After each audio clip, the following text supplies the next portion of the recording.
Hello and welcome to the Video Game Dads podcast. This is episode 28, coming right at you.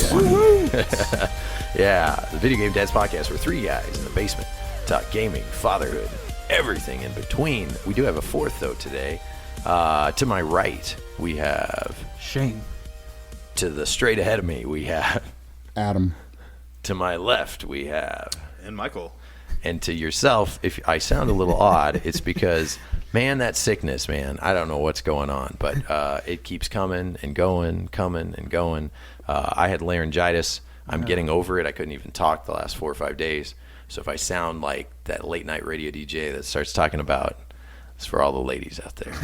No, it's either that or you sound like a worn out wrestler from the 80s. Yeah, that's why I started doing my. Yeah. That's why I said, Shane, I thought you were doing it. We're doing a wrestling promo here for a second. Yeah. Well, it's funny. Like the louder I get, I have to like push in like my quarterback voice. You know how you can hear the quarterback on the TV? They use their diaphragm. Yeah. So I'm pushing it in. I'm like holding my crap like I'm trying to take a number 2 through my number 1. That's how you make that noise, folks. If you ever want to know how to do that, we're glad you're trucking through it. Yeah. Thank you. We are a family-friendly podcast. That's why I said a number 2 instead of a you know what. So you can listen to with your kiddos in the car. You could turn it up. You could play it in front of grandma. She will probably not be interested in it, but if she is, you got the best grandma in the world because we're going to be talking about old games, new games. Pickups, life, everything in between. That's kind of part of the slogan, I guess. It's hard to get us all together for Pete's sake, man. Yeah, it feels like 2018 is like it's like we're starting off a little rocky. It's all the diseases, man. Kids they're little fomites. They run around, they pick up viruses, they give them to each other, they give them to you. And actually, this winter has not been as bad for me as last winter. Last winter, I was sick for 4 months straight. I mean, I would be better for a day, immediately ill again. But so far, I've only been sick, I think, 2 or 3 times. Yeah. This winter. I've only been sick once, so I've been really lucky. But it's just that weird time, though. Well, how about this? My wife gets sick, and she hasn't had the flu since before I met her. So we're talking like a decade ago. Wow. And so she had the flu, so that's how I got this. Great story. Here it comes. She had the flu. I didn't want to get near her and catch the flu because we had that kid. So I took over the kid, worked full time, burning candle at both ends. I sleep in the guest bed. Do you know who sleeps in our guest bed? Because we don't have, who the heck has guests every night unless you're a college student. My cats, my wife's cats, which are now my cats. So I'm allergic to cats. I don't have a problem until I lay down next to the Don't act like you don't have a closet full of cat sweaters. So my wife definitely does. Like she always gets a cat down sweater. in the basement, just laid in the basement. No, I just can't do it. So then I woke up that next morning and like, oh my God. Like, so the consolation prize, I never got the flu. So that's good. That's good. But I ended up getting the most messed up gunk head is the best way I could say it. I could feel like my whole head, it weighs an extra pound full of just gunky gunk. And then a lot of my job is I talk all day. So then trying to rest my voice is impossible. So, and then I'm doing this podcast, but you know what? I could give crap. Overtime on the voice. Yeah, this is the kind of talking I like to do. This is like when you listen to celebrities talk about how hard they worked on a movie. Yeah, exactly. Everybody pity me right now. No. But no, other stuff too. I mean, my mom was in the hospital. She had like a urgent thing. She was in the ICU. I had some stuff with work, so it's just been crazy. A bad string of stuff going on. Yeah, it's just been busy. So, it's busy. Yeah, it's been a little crazy pants. But we're here now. Yeah, we're ready for you guys. Yeah. So we got some. We're not going to do really big topics today. I think we're going to talk like pickups. Going to talk what's going on because we haven't done a episode in a little while. We'll let some organic stuff come out. This episode is going to be almost topicless, right? Yep. And not topless. Not topless. Yeah. Keep your mind out of the gutter. Yeah, or we could be, right? We're not doing YouTube. I mean, this is a radio format basically, so we could be topless. You don't know that. Yeah, I don't think my nipples are the size of steak dishes. Yeah. You want to see that? And now it just got uncomfortable. And then Michael's over there like, well, speak for yourself. Like in the podcast I signed up for. Yeah, you guys just so Michael, we keep trying to get that kids is how you lose friends. Yeah, right. It's like shirts and skins. I always was like, no, I don't want to wear skins. So I'll be on the shirts. Yeah. So anyway, we'll talk about some fun stuff that happened. I think we'll get our video game book club out of the way. My son, whose birth was not on the podcast, that would be weird, but we started a couple episodes and he wasn't even born until episode 7 or something like that. Yeah. It was his first birthday, and then my 35th birthday. Oh, you're old. right? Oh, you're an old man. Yeah, that's halfway. That's nearly halfway to death. Dude, yeah. And I could feel it. You know how they say, so from your 20s to 30s, you age slowly. Yeah. And from your 30 to 31, you're aging at like 7 times the speed at when in your 20s. So if you look at your picture when you're like, oh man, it's just 2 years ago. Man. When you look from 30 to 35 compared to like even 20 to 30, yeah. There's truth to Yeah. that. Yeah, Yeah. I look back at pictures, I'm like, oh boy. Yeah, I feel like every This is month starting that to get goes a little, by. a little rough around. Yeah, the no, and edges. your priorities completely change. It's like, Oh, yeah. you know, used to it's like, man, I'm going to go do this cool thing, and now it's like, I'm gonna take a nap. Yeah. This is gonna be awesome. Yeah. Yeah, I noticed Yep. with drinking when I hit my 30s, my recovery time was Dude. pretty poor. Dude, my recovery time for Hangovers. everything. Like if I walk past my mailbox 10 feet, I'm like, woo, That was a lot of fun. yeah, time for a nap.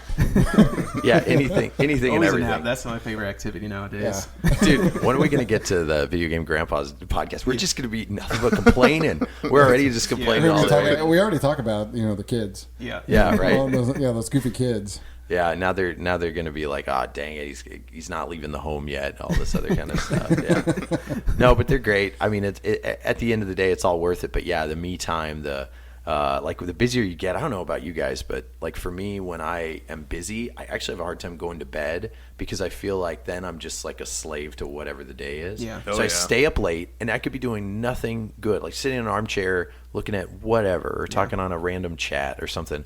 And I'm like, I'd rather stay up late and like get hardly any sleep for a long work day than like come home, go to dinner, go to bed at night. I need to do that though. I feel like would you, I think anybody you gotta go to do, bed? yeah, at, like, yeah, you 9? got to do that sometimes. I but do. I know what you're saying because you're still like a human being there. Yeah, you Yeah, feel I like have to go to doing bed adult early things. about twice a week. What'd you say? So most nights I'll stay up till 11 midnight, whatever. See, I'm like sometimes 1 but like or twice 2. but twice a week I go to bed at like 9 p.m. or something. I need to as do soon that. as my kid goes to sleep, I'm like, later when you come back here I will be asleep, to my wife, like, don't bother me, I'm going to be in there passed out, Yeah. But yeah, about twice a week, on weeknights. I need to do that. like Tuesdays and Thursdays or something. I need to do that, or get back to working out. Like I was doing that for a little bit, and I don't know about you guys, but like you work out like 2 weeks, and then you just stop. And those 2 weeks you feel great, right? And then you're like, oh crap, I Yeah, can't. my problem is I have to get up at 4:30 or 5 in the morning to get it done, and so I can keep it up for about a week at a time. That's just it, yeah. But then like the next week I'm just like, oh, I can't do it again this week. Yeah, my wife makes me feel terrible. I just got on the elliptical. I did like 1,500 strides, which was like a mile and a half, and my wife does like 6 miles. I was gassed after a mile and a half. I'm terrible. I haven't ran in a year. It's just been so busy. I haven't Yeah. ran in a year. worked I mean, out I'm in a so year. deconditioned right now at this point. Like, if I was to go out and like try to run down the road, like if me and you lined up and we're going to do the 100-yard dash Yeah. out here, I'd snap an Achilles, guaranteed. My knee would probably just Yeah, blow but out I again. think you need to do that almost, right? Like I think that's when I feel like at my lowest. Did I tell you guys this? I think I did on the podcast. There was one day we had like cake for whatever reason, and I'm a sucker for that kind of stuff. And so there's cake, and there was a half a piece left. And I ate so much of it, forget this. I threw it away, and I got about 4 feet away from the trash can. I turned around and was like. And it was a pretty clean trash can. And I was just like, wait a second, I don't think I'm going to have cake again for like a while. And it was only a little bit. And I started to go back. And I started to reach in. Now, I'm proud of myself for not pulling cake out of the trash and eating it. But I can tell you, I was within a hair. Yeah. A hair That of would've doing been this. I like that, man. Give it another couple of years, you'll go full on raccoon. Yeah. Well, Yeah. well, that was it. Actually, you know what? That was good motivation because after that week, I think I worked out like a good month straight because that was so pathetic to me. I almost pulled a cake out of a trash because I'm such a fatty. I'll admit this. About last week, I bought some Twinkies. And Twinkies? Whoa. So I ate half of it and kind of let the other half in the package. And my wife threw it in the top of the trash, and I pulled it out. I was mad at her. I wasn't done with it, And she just, I don't know why she assumed that I was done, but I just walked away for a minute and came back, and I was like, were where's the like- rest of my Twinkie? You're like Don't Woody go bad. Harrelson in Zombieland. Oh, Yeah. exactly. But I top was of the out of trash. them, and I couldn't get any more, so, I had to have gone to the store. Dude, but but Twinkies are totally fair for that because everybody knows no bacteria can grow on it. Yeah, this is true. Twinkies don't go bad. Yeah, there's nothing that can That grow no- on a You Twinkie. could have left McDonald's that hamburger. outside of the Yeah. wrapper for 2 months. And it Yeah, would've been post-apocalypse, the only animal that's going to survive is the cockroach. The only food that survives the Twinkie. Maybe a McDonald's hamburger. Oh yeah, Maybe. yeah. Yeah, that's true. That'll like time lapse videos. Yeah. It's gross. You know, they have it doesn't found- change. So bad. They have found Twinkies and McDonald's hamburgers in the tombs of the pharaohs. Still edible.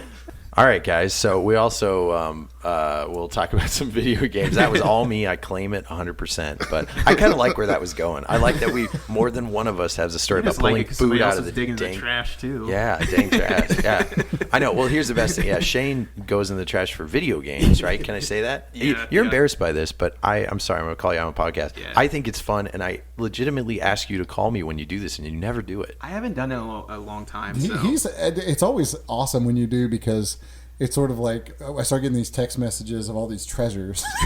Yeah.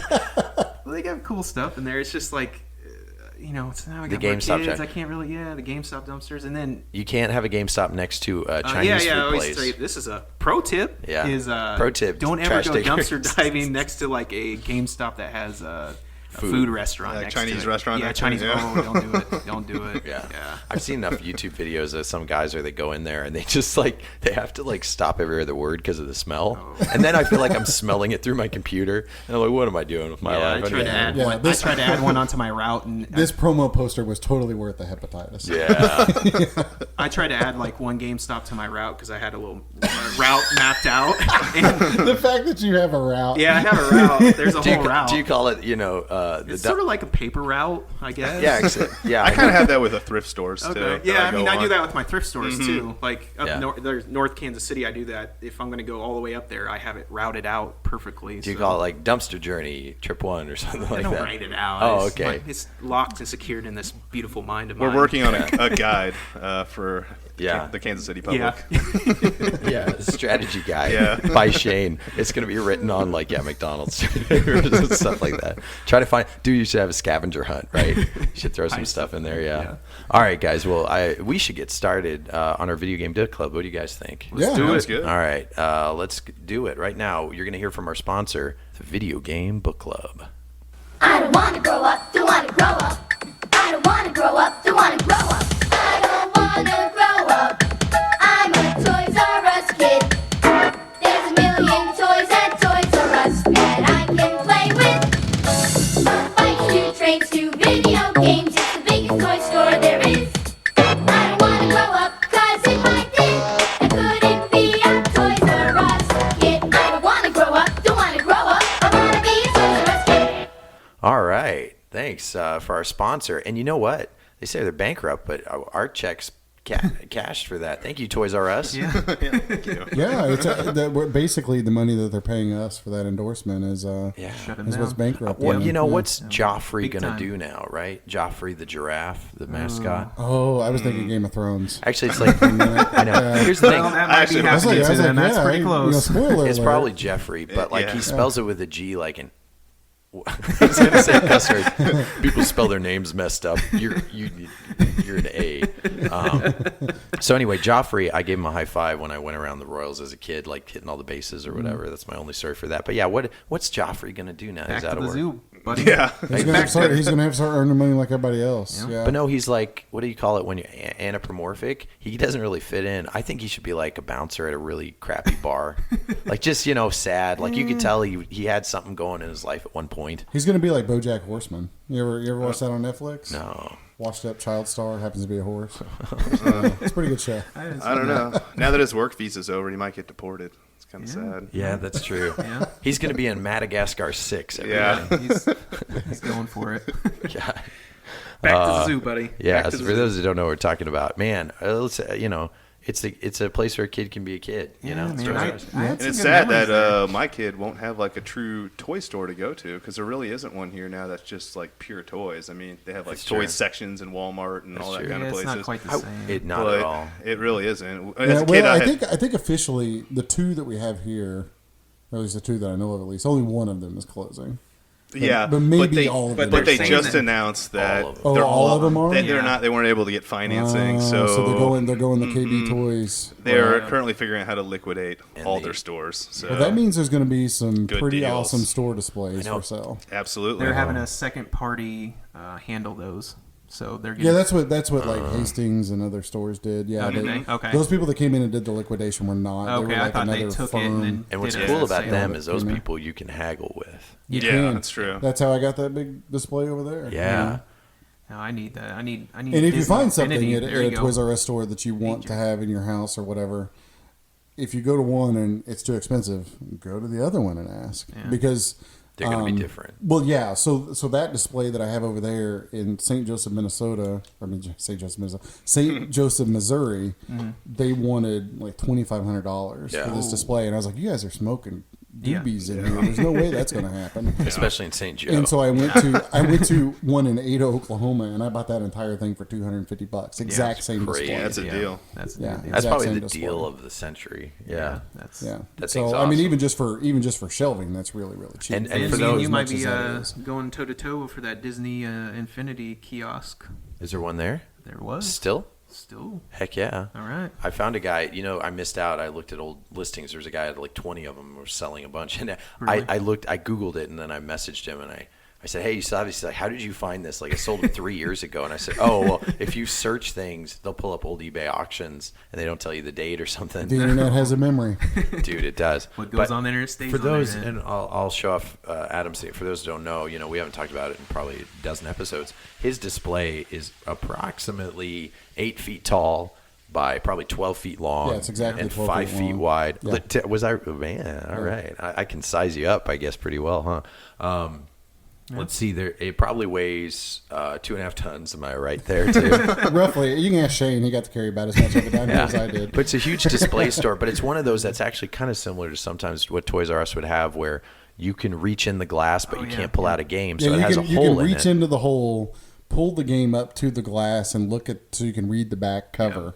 Yeah. And then put it back, but you can't. It's sort of like the monkey and with his hand stuck in the jar. Yeah, like it's under quarantine. Yeah, exactly. It won't Yeah. fit through the little opening. You know Or what your I'd old love to have is science the old experiment. Toys R Us ones with the flaps. Remember those for NES Oh, yeah, back yeah. in the day? The flaps. Yeah. Those were so cool. And these are That'd be perfect awesome when to you have a 4-year-old too, because all the things that I don't want him to touch are in that cabinet. Yeah, Shane hit a heartstring for me because I was going to mention that. If I could go to Toys R Us and get anything right now, I'd go back in time and find all those little slips that we would man. bring to the Oh, guy yeah, at the yeah. gate. Yep. And so this They is would take him to the magical room. yeah. There was always the magical room that was full of the games.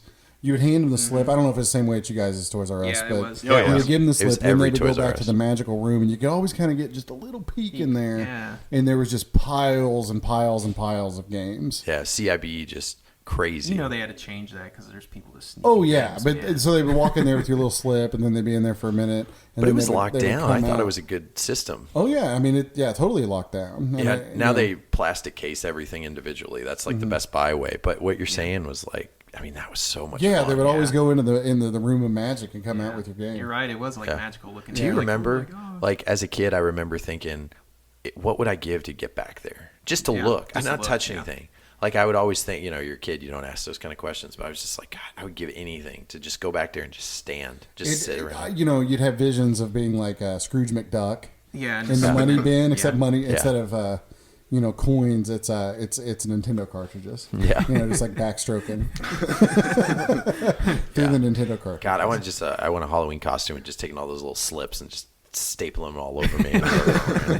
That honestly, that's better than making it rain. Can you imagine? Oh, you know what? I should next. What we need is a wind tunnel.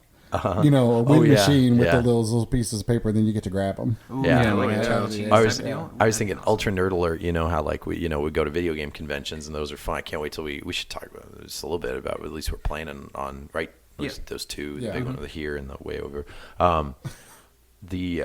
Can you imagine if we walked in there, we were just like uber nerd, had a whole bunch of the slips or made them ourselves. I said, make it rain, and then just pretends that's a Just nerd throw strip 'em. club. Oh, man, Yeah. people- Can you imagine? Oh man. God, how do we get so nerdy like that, right? You just like instantly the wives are like shaking their heads in their hands. Yeah.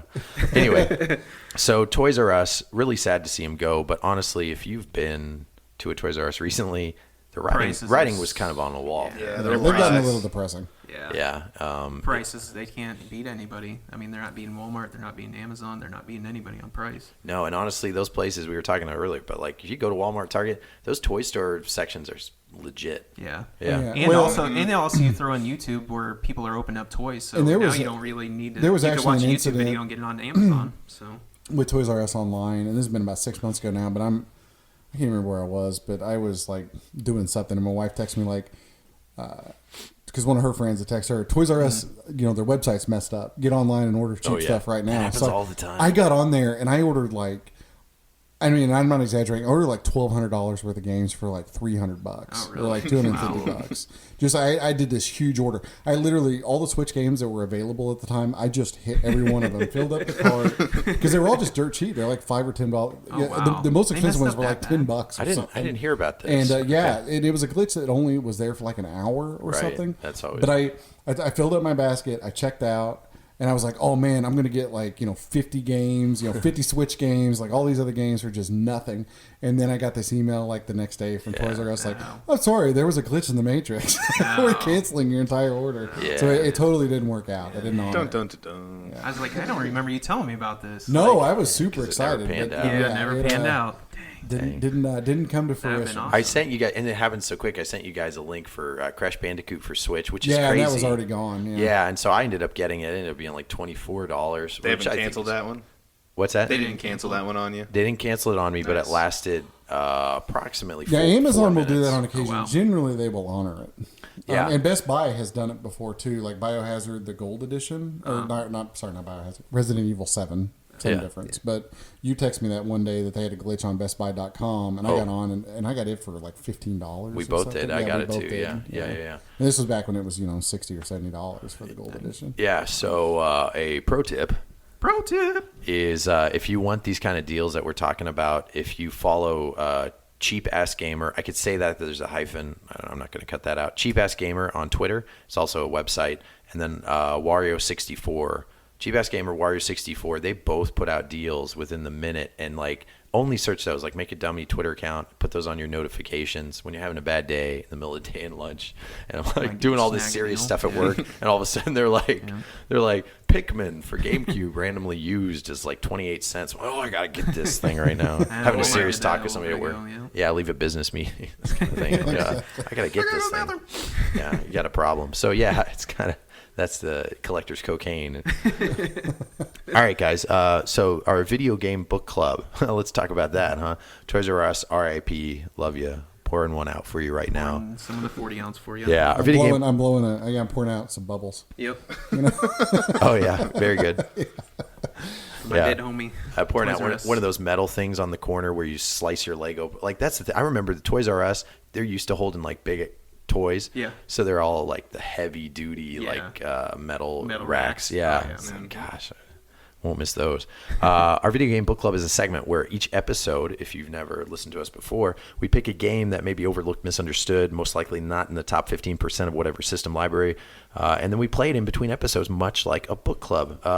We encourage our listeners to submit suggestions for a video game book club, and then we discuss them. So us guys, we kind of go system by system. A dad picks each week, or each episode, and then we also pick a game submitted by you guys, the listeners. We've had so many of them now. Officially, now we're about to be 28 of them. Yeah. So we're going to have our dad pick and then our listener pick right after we talk about the ones that we had this week. So this week, this episode, we had the Nintendo 64, and who picked our game? It was Adam. It was Adam. And then we had a listener pick, which was an NES game. But what do you want to talk about first, Adam? Let's talk about ours, or mine. Go for it. Yeah, so I picked Blast Corps for the N64, and I have a lot of nostalgia for this game.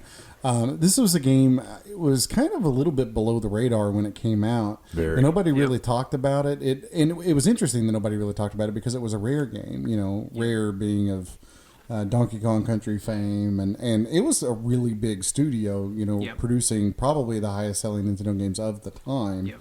So it's sort of surprising that it didn't really get hyped much before release. Oh, yeah. And I think primarily just because it's such a weird game and they didn't really know how to promote it or what to do with it or or whether or not it would be popular, I think. Not a lot of marketing, too. Yeah, but it came out, and I remember I think I rented it before I actually got a copy, and I was just blown away by it. Loved it. Could not put it down. And so I kind of wanted to go back and play it first just for nostalgic purposes. Yeah. But for those that I have a few of the little tidbits about it, if you want me to go over those. It was released in '97, or let's see, in North America, March of '97. So this would have been the N64 launched in September of '96. So this is kind of the second wave, or the beginning of the second wave of games, roughly. But keep in mind, the second wave of games, it literally was just like one wave and then calm. Yeah. Oh yeah, it was Pilot Wings and Mario 64 forever. Yeah, and like nothing else. And so when a second game came, that's why I feel like I'm surprised not more people. Well, maybe it's ones who never had it. I think everybody who owned the 64 had to have known about Blast Corps. Yeah, no, you almost had to. Yeah, you had to have heard about it because you were just looking for something else to play. Yeah. But what a pleasant surprise it was, though. Yeah, it really was. So it came out, and for those that don't know, it's a demolition game. So the premise of this is that there's a runaway truck that has like a nuclear bomb on it. You had me at hello right there. And you have to knock everything out of the way, because if it runs into a building or a structure, it's going to explode. Mm-hmm. And that's the premise of the game. Yeah. So you have an entry point where the truck's coming in, and then you have an area where it's going to go, and the game kind of tells you what structures are in the way. And then there are a variety of demolition vehicles. From bulldozers to jetpacks to a motorcycle that shoots missiles. The A-Team van. Like they're just all these things, and the entire game revolves around clearing the path for this missile carrying truck. Yeah. Or this bomb carrying truck. So it always felt like not a tower defense game, but like a game where if you kind of like a tower defense game, but you like something a little bit more. You're in control of like. Tower defense. Tower defense. It's not like it, but I meant like you're constantly like having to look at a line to like navigate something or something like that. So I don't know is there another game that was like this? I can't think of any other game that's like this still to this day. So.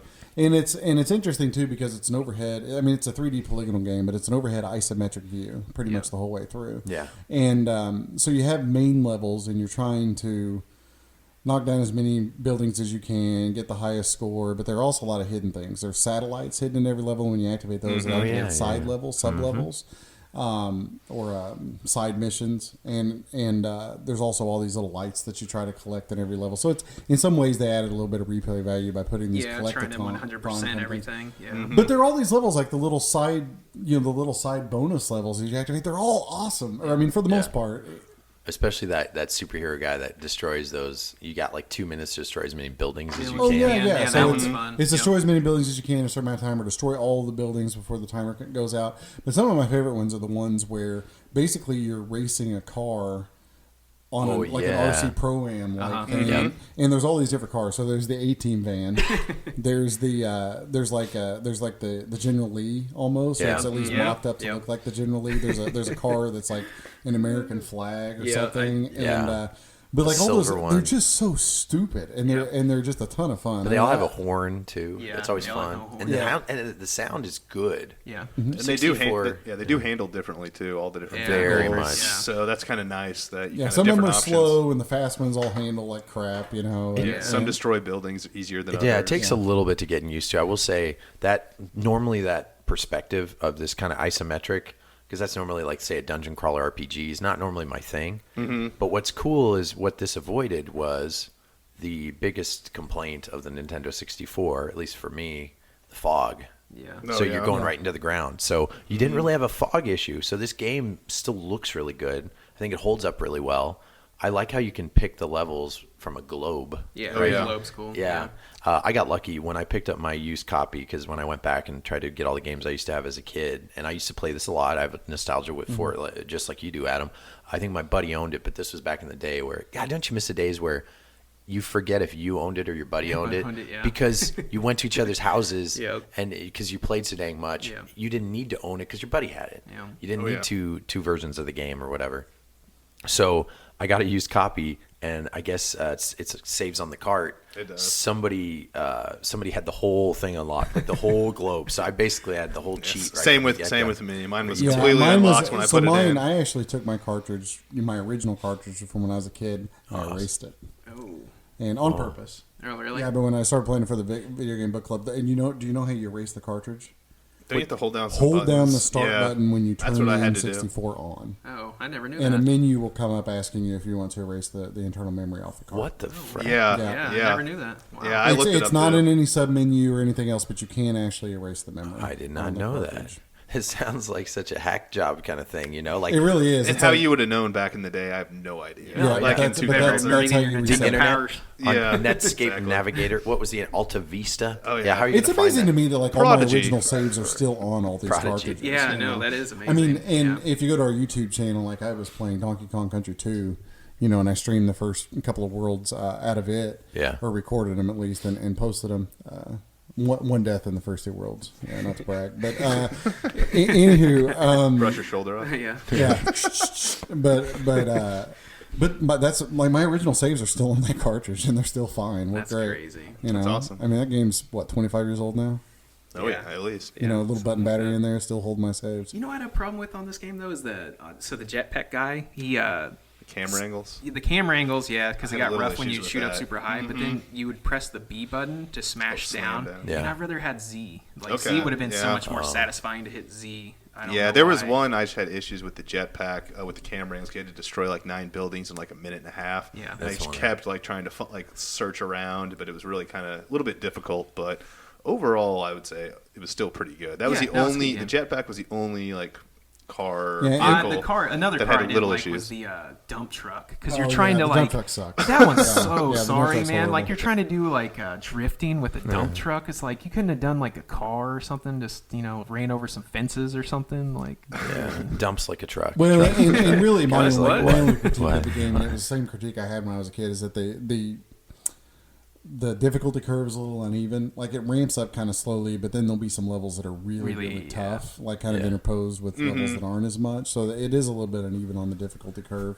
But pro tip, pro tip. I got the Brawler N64 controller, like this new controller from Retro Fighters, gotcha. which I think is going to be widely available to the public. But I was a Kickstarter backer of their campaign Same for this here. controller. Yeah. Who you too, Michael? Right? No, I was not. I wasn't. That no. controller is awesome. I can't say enough good things about it. I Good. actually posted on Facebook about this and got a lot of response to it. But I and I'm not being paid by him or anything. But it's a total game changer when I go back and play N64. And it's not that I really liked the N64 controller actually back in the day. I did too, which but it's is not so the norm. different. And when Yeah. when I go back and I try to play with it now, it just feels so foreign. Yeah. And this controller basically feels like the Switch Pro or the Xbox, wireless controllers. Those are the or- two that it really mimics yeah, a lot. and it handles just about as good. The sensitivity is about the same. It's just a really good controller. Yeah, so basically what the changes are, since we talked about that, is if you know the Trident of the Nintendo 64, this basically puts all the Nintendo 64, plugs right in, turns it into the same buttons. Because, the weird stuff about the 64 is those C, they little didn't know, Cs, it was before yeah. dual shock. I mean, Mini if you think and about it, buttons. it was so close to being terrible and so close to being awesome. They found this weird gray area where they made this innovative controller that I think works, and I like it. But yeah, Adam, you're finding what I found when I got my Hori Mini, and I didn't just talk about a midget of the night. The Hori Mini is It's a controller made by Hori, Hori. yeah, Hori. It came out in Japan only. So the Japanese saw what this Nintendo 64 controller was and said, this is terrible. So they made a small version, and it's basically kind of like the Brawler. It's a small version. I will say I prefer the feel, at least, of the Hori a little bit more because all the tops of the buttons are – I like it being even slightly smaller than what it is. But when Adam, just like you did probably with the Brawler, when I played a Nintendo 64 game in a traditional way – it made the games a lot easier. Oh yeah, it just And not in I'm a bad playing way, through easier, Perfect like Dark cheat now, and code. It's just total game changer. Yeah, I not can like imagine, cheat code, those like especially as game changer. yeah, like That'd be quality awesome of to life. play. I would say like sorry, I didn't mean to cut you No, off, you're Shane. good.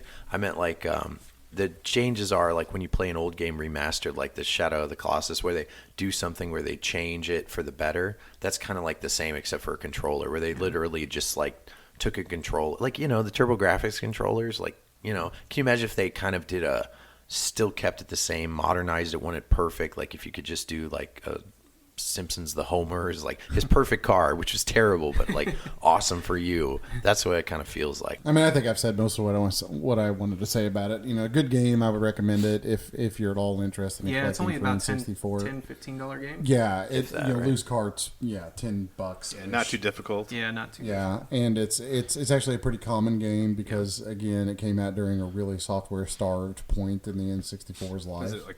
It's like $5 to $8 or something. Oh like yeah, that. It's real cheap. Yeah, if you look around, you can find a cart for $5. I bet one of the reasons why it didn't sell as well is because it didn't really have like a main character, and like everything was very character driven. Like, yeah, I mean, there's definitely no mascot. Yeah, there's no mascot for it. And I mean, this game clearly was just like they had an idea, which was this. Oh, wouldn't it be awesome if there was a game where you just had to like blow stuff up and knock things down? Yeah. Like, we got to come up with some sort of a little bit of a plot to go with it. Yeah. And that's where this missile carrying truck came in.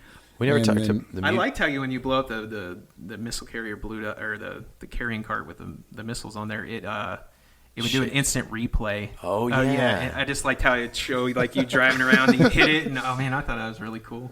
Yeah, man. I remember that. Yeah, instant replays. Yeah. Like now, it's like who cares? Yeah. But when they would show an instant replay, I hear you. It really was interesting when instant replay first came into games. And the first game that I can remember playing where instant replay was like just the funnest thing ever was Wayne Gretzky's 3D hockey on the N64. Yeah. Because it was the first game I'd ever played that was 3D where you could pan around, you could zoom in, zoom out. I did the same thing.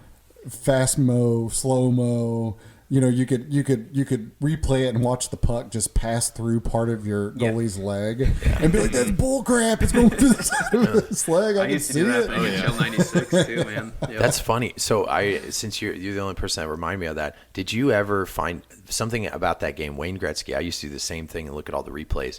Did you ever realize that every single goalie has a different mask based on their team mascot in that game? I did get So it sounds weird, but like the Whalers, if you go into the goalie and look close, it's like the whole thing is a whale. And then you like everyone is actually designed really. And now it's like that wouldn't be awesome because that's a normal thing. But back then, a helmet was a helmet was a helmet, and everybody had the same thing. And when I went in, I literally started every game with every player just to like look at all this, like look at these graphics and look, mom, look at this. It's like, that's great, honey. Whatever. Yeah. Leave me alone, you crazy kid. Yeah, my replay story, I guess, would be the original Gran Turismo. Oh, that was great. The original Gran that was almost Turismo. like a I movie was all back about then. that. Yeah. When I would finish the first race just as quick as possible, like the easiest one, and I would go back and just wait for the new song to come on. It'd be like Garbage or something like that, like the actual band Garbage, and they would just play the song, and I would watch it, and I would notice like all the trees flickering off the car and that kind of thing. Man, that was amazing. There's nothing like that at all. Yeah, it's just instant replay, man. Awesome in video games. I know. Yeah, now we skip it all the time. Now we just skip it all the time. These kids these days, they don't know what they have. They don't know how I always hate awesome it when is. your buddy, they score a touchdown on you or something, or a goal, Yeah. and then they Oh, watch it. let's watch it again. And you're like, They don't "Press hit the the, button." skip. I know. Yeah. Or the best was Rocket when League. Yeah. the games either they could force you to watch it when you didn't want to, or they would be trying to watch a replay and you would just hit, Yeah, the hit the start button. and I make hated it go that past too. it. I'm like, Oh, yeah. just let me. I was made watching a, my touchdown. I had an amazing catch. Let me watch it. And like click. And I'm like, no. Yeah, I know. I saw it. Yeah. All right. So I guess we can move on to our next game, Yep. which was Lone Ranger. On NES. Lone Ranger on the NES. Yes. And what'd you guys think about this one? I liked it a lot. Really? I thought it was pretty creative. Kind of, similar into that like Zelda 2 or Teenage Mutant Ninja Turtles. Kind of. That's what it totally reminds me of. It has that overhead feel where you kind of go around to the different towns. You go to different shops, buy different objects. And then it kind of goes into side-scrolling when you actually have kind of action. And to be clear, you're talking about the Ultra Games Teenage Mutant Ninja Turtles the game, very not- first one. very The first one, original not the arcade. on NES. Yeah. Yeah. And I totally agree. And I mean, the interesting thing is, and for those that don't know, Ultra Games was just Konami under a different title, because Nintendo had a limit on how many games you could put out per year. Yeah. And so Konami, in order to get around that, they just made another publishing house and called it Ultra. Smart. But it's got almost the same music. Yep. It's got the overhead, areas like you were talking about, where basically there's, a map, and then you walk into a town, and then it turns into this isometric-y kind of thing. Yeah. And you can also use the zapper with it, which is kind of cool. You can use the cool. controller and zapper. They kind of have this almost like Hogan's Alley type scenario where you have like guys kind of come out and just kind of shoot them, Did kind you of quick actually draw play stop. with the zapper? I did. Oh, cool. I did use the zapper just because I saw what I originally didn't use the zapper, and then I saw the kind of where you have to move the crosshairs. And I thought using the zapper would be a little bit easier than that. But I really enjoyed it. I didn't play it for a whole long amount of time, but you have to beat fun. it. That's what you have to do, man. You have to beat them. Yeah, I mean, this is one of those games where like it totally got a lot of replay value, just in as much as you have to figure out exactly what you have to do to get to the next game. You have to know who you need to talk to. Yeah, I hate that. You definitely have to put time into this. Yeah, you could figure that stuff out eventually. I mean, I kind of cheated a little bit and watched a couple playthroughs on YouTube, and then I was like, oh, I got this. Right. But it was pretty ambitious, for the time that it came out. I mean, it's kind of an open world, open ended. Yeah. Different kinds. I mean, you could ride on the horse, right? I mean, sort of. It's like Red Dead Redemption. The teenage years. Exactly. There's like a first person kind of 3D kind of area. Yeah. There's first person things. There's side scroller 2D areas. Yep. There's isometric overhead areas. And I guess my only quibble with it probably is that because it tries so many different new things, you can make the argument of like it's a jack of all trades, but maybe not a master of one. Yeah, sure. Very and I think that's maybe my only real critique of it. But at the same time, we're talking about the NES, right? And I thought the 3D kind of first person was probably the worst. But it's so tough to do that on an NES to make that first person 3D look. But they tried. Yeah, look at Operation Wolf. Yeah, but the music was awesome. That's I was really impressed by how, like, even the Lone Ranger theme or whatever, when you first turn it on. Of course, it's a Konami game, and Konami games will always have good music back on the NES. But the music was really good and had good graphics, decent animations. It's not going to be everybody's cup of tea, though. I mean, it's in some ways NES hard. It's also NES frustrating. Yeah, it's definitely not an easy game for sure. Do we have stats on this one? Do we have? You mean price wise? Price wise and year it came out. And also, we never talked with like Blastcore, where it's kind of say like, did you play it as a kid? First play, everybody played Blastcore, right? Before. I did not. I did not. I didn't own a 64 back when I was a kid. My best friend had a 64, so I was always at his house, so I always got to play everything. We always rented every game, but not that one ever, huh? We rented it once, and we thought it was okay, but. Yeah. We moved on to something else. Yeah, it's a game. Wrestling games is what we would play them so much. Yeah, those are awesome. Ridiculous.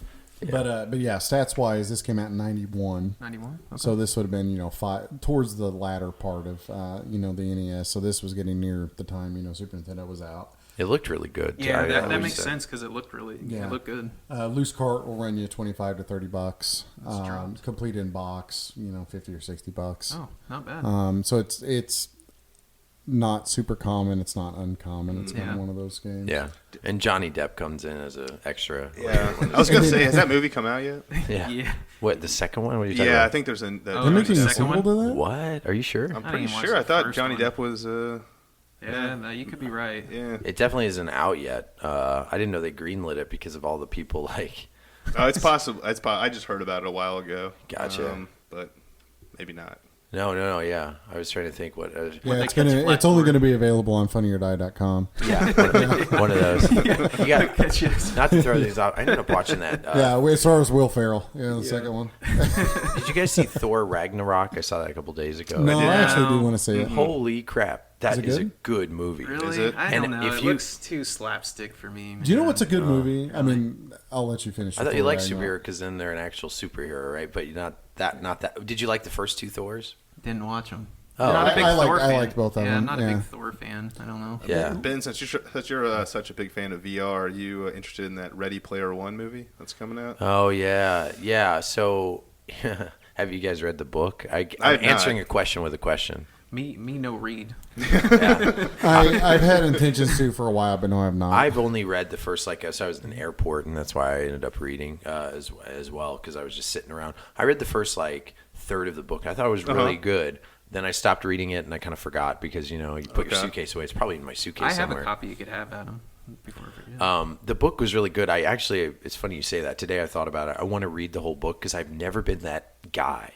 That guy that you hate that says, the book was better. Book's better than the movie. It's also and it's also a different medium. You 4-letter word. Yeah. I'm just kidding. But like it's true. Like no kidding. The book was like all these Harry Potter. Like that's why I'm like the Harry Potter films, Lord of the Rings. All those people that read all those books and stuff. I know talk crap. A buddy of mine, he did, really liked The Hobbit, and he was like really into it, and he thought like the book was like the movie. So I guess if you like it, but I always feel like if you read the book, you're only going to be disappointed. So don't watch the movie. 50 Shades, huh? No, I'm just kidding. I don't know about that one. But anyway, I'm looking forward. I'm waiting for the video game 50 Shades. Yeah, but to answer your question, Michael, I am looking forward to the movie. But I've noticed some kind of funny backlash about the movie already. Have you guys already noticed this? I haven't. There's a lot of people kind of talk about nostalgia. This nostalgia hits you in the face and keeps going like freaking a Quentin Tarantino movie until you're bloody pulp. Yeah. There's so much nostalgia in this movie. People saw clips and thought it's overload, but that's what the book was like from when I started, because it was all about trying to hit those hearts. Like everything we're doing, even the VR, we play these games. Like Adam, your basement is awesome, but probably a certain percentage of people, 2% out of 100, would look around and say, where's your straitjacket? They'll think this is crazy, but this nostalgia feel is like with all these games is so amazing that they think VR is going to be all nostalgia is how you love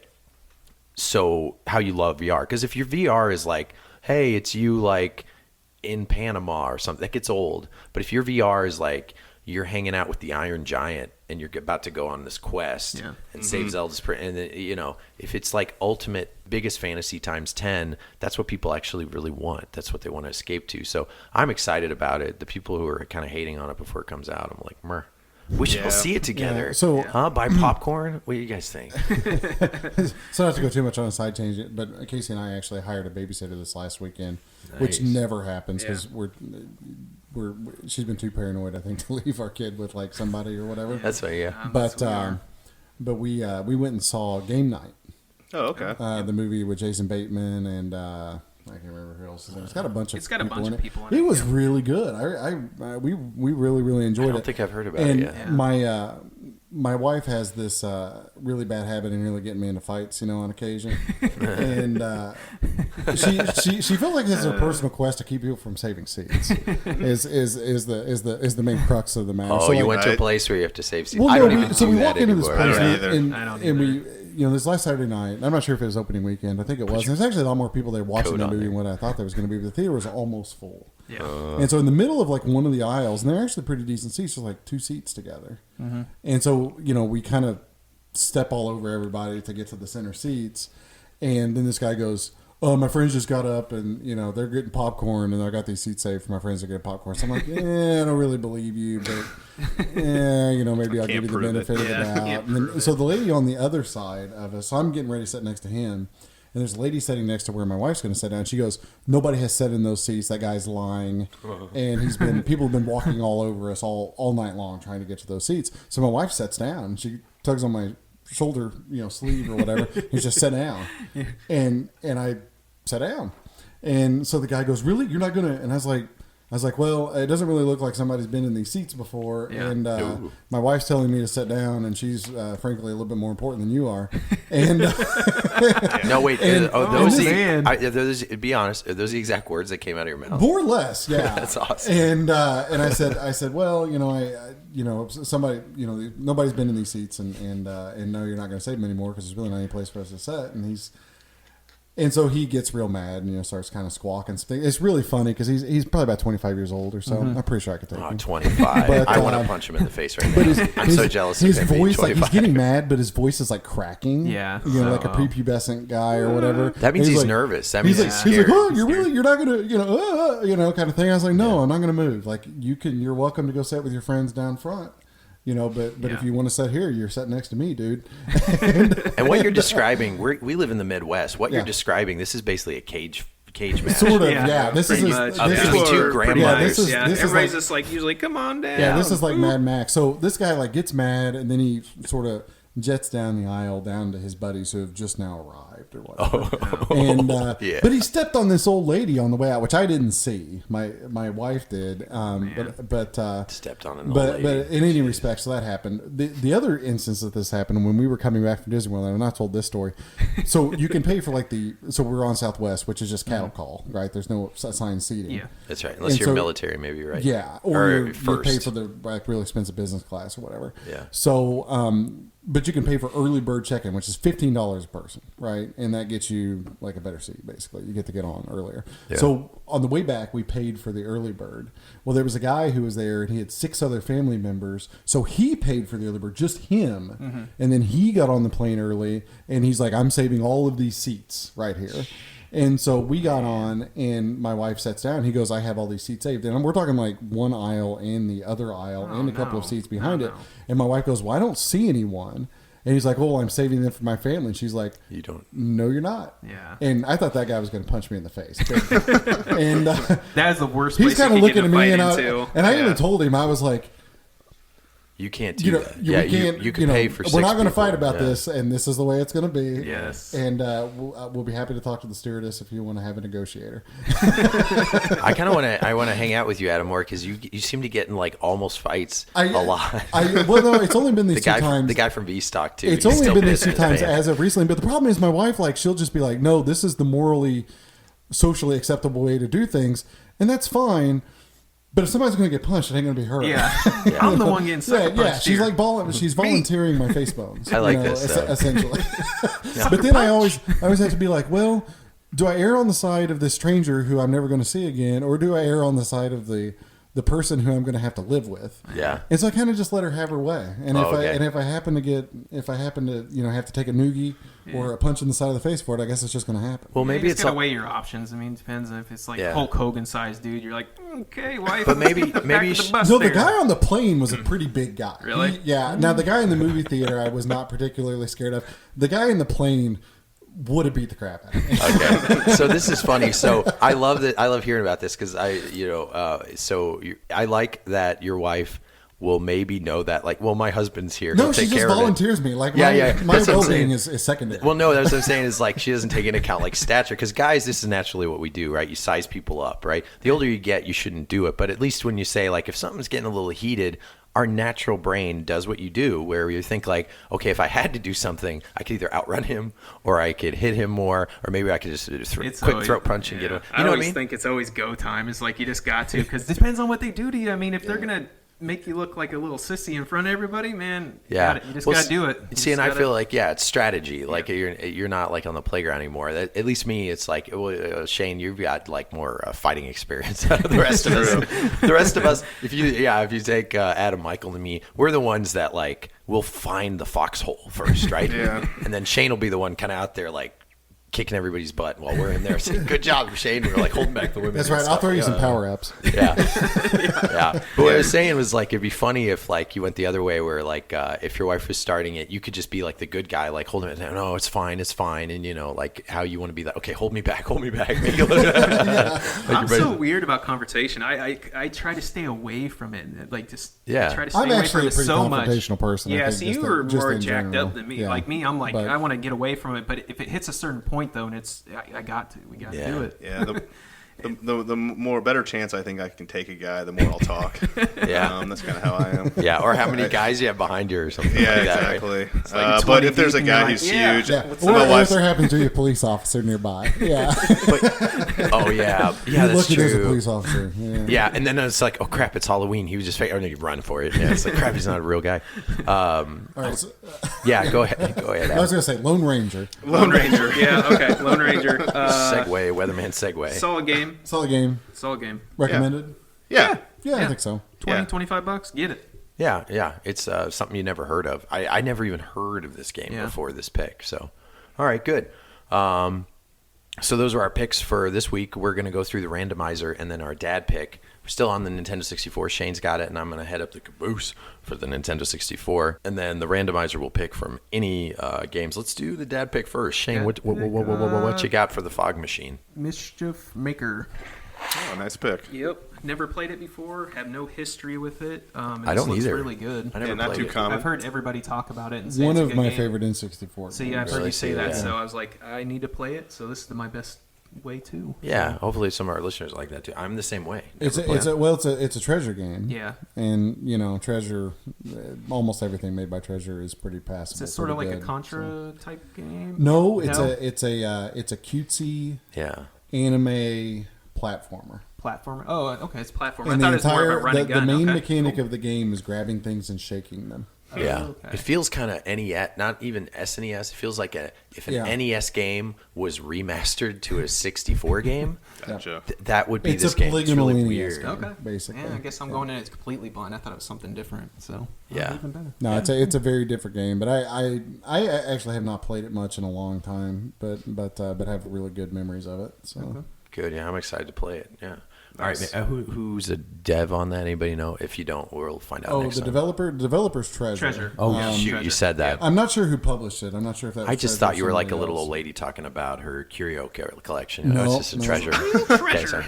Yeah, no, it's not a real treasure. It was made by This is Treasure. a gem. Yeah. Treasure made a couple other N64 games. I think Sin and Punishment is the one that comes to mind most, which was a big Japanese release. Yeah. Never was came out not here. released in North America until Virtual Console. On I got Wii. got on the Wii. Yeah. Yeah, and Sin and Punishment Star's successor on the Wii is one of the best Wii games, probably top 5 or top 10 Wii games. Oh, cool! Yeah, I it's got a that really for good game. nothing. Not that St. Joe game. Yeah, it's a good game. Saint Joe. It's not a Nice. particularly common game. It's not that uncommon, but you can get it for just dirt So cheap dirt because it's on the cheap, Wii. yep. 'Cause it's on the Wii, exactly. Yeah. Yeah, and it's a really good game. It's actually a very solid game, and it plays really well with the Wii controllers and so forth. Sweetie, sweet. Let's go to our listener pick. All right, We would listener. put them in the randomizer. Yep, in the randomizer, I'm hitting the buttons.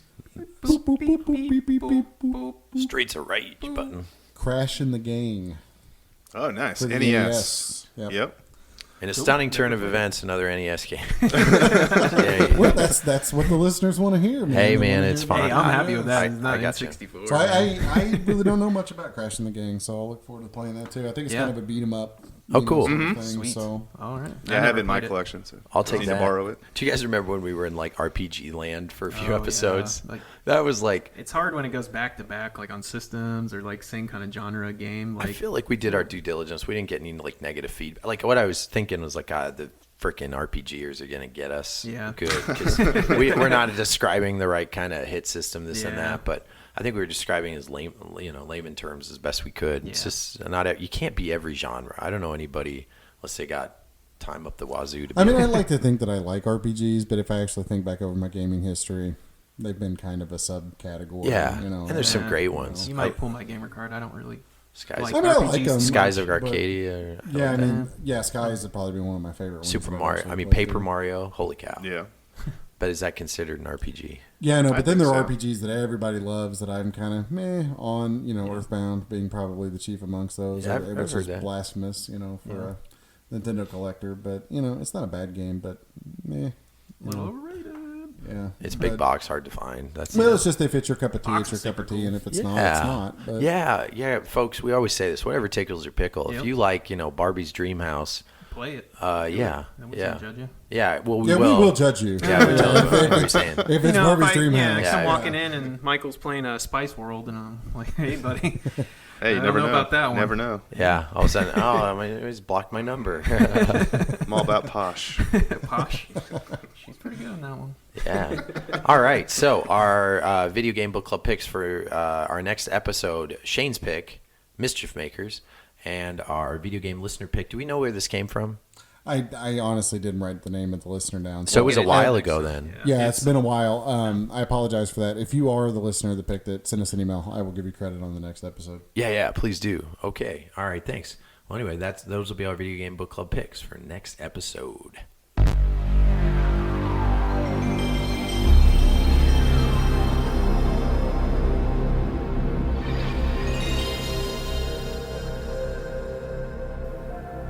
All right. Well, we lost some weight, 25% of our weight. There it goes. Now we can eat cake again out of the trash. Just kidding. We lost weight that we'd rather keep on. That was Shane. Shane had to take off. It was getting a little late. when we don't do this thing, we just want to keep talking forever. Yeah, and I lost my Atari cabinet when he left too. Oh, that's right. Yeah. So Shane was like, "I'm leaving, but I'm also taking this 2 million pound thing." Yeah. So Shane, this happened about like a year or two ago, and this is about 2 years ago because this is before we were doing the podcast. Shane texted me one day. I'm like sitting at home. It's like a Saturday, and he's like, "Dude, do you want to go to Topeka?" And I'm like, "No." Yeah, I was like, it is Topeka. That's always the answer. Yeah. Topeka's all right, but Yeah, it's all right, but it's just far away. It's a little ways up the road, and I'm like, why? And he's like, there's an Atari display cabinet. Tell me about this. And he's like, yeah, it's for sale up there. It's in some tire shop. Slightly more interested now in going to Yeah, Topeka. so I'm like, oh yeah, maybe we'll go to Topeka and get this Atari cabinet. And so long story short, or maybe long story long, I couldn't go, but Shane could go. So Shane runs by the house. I give him the money. He drives to Topeka, goes to this tire shop where they're using this as a display case for tire paraphernalia in this tire shop, and they load it up and he brings it back here.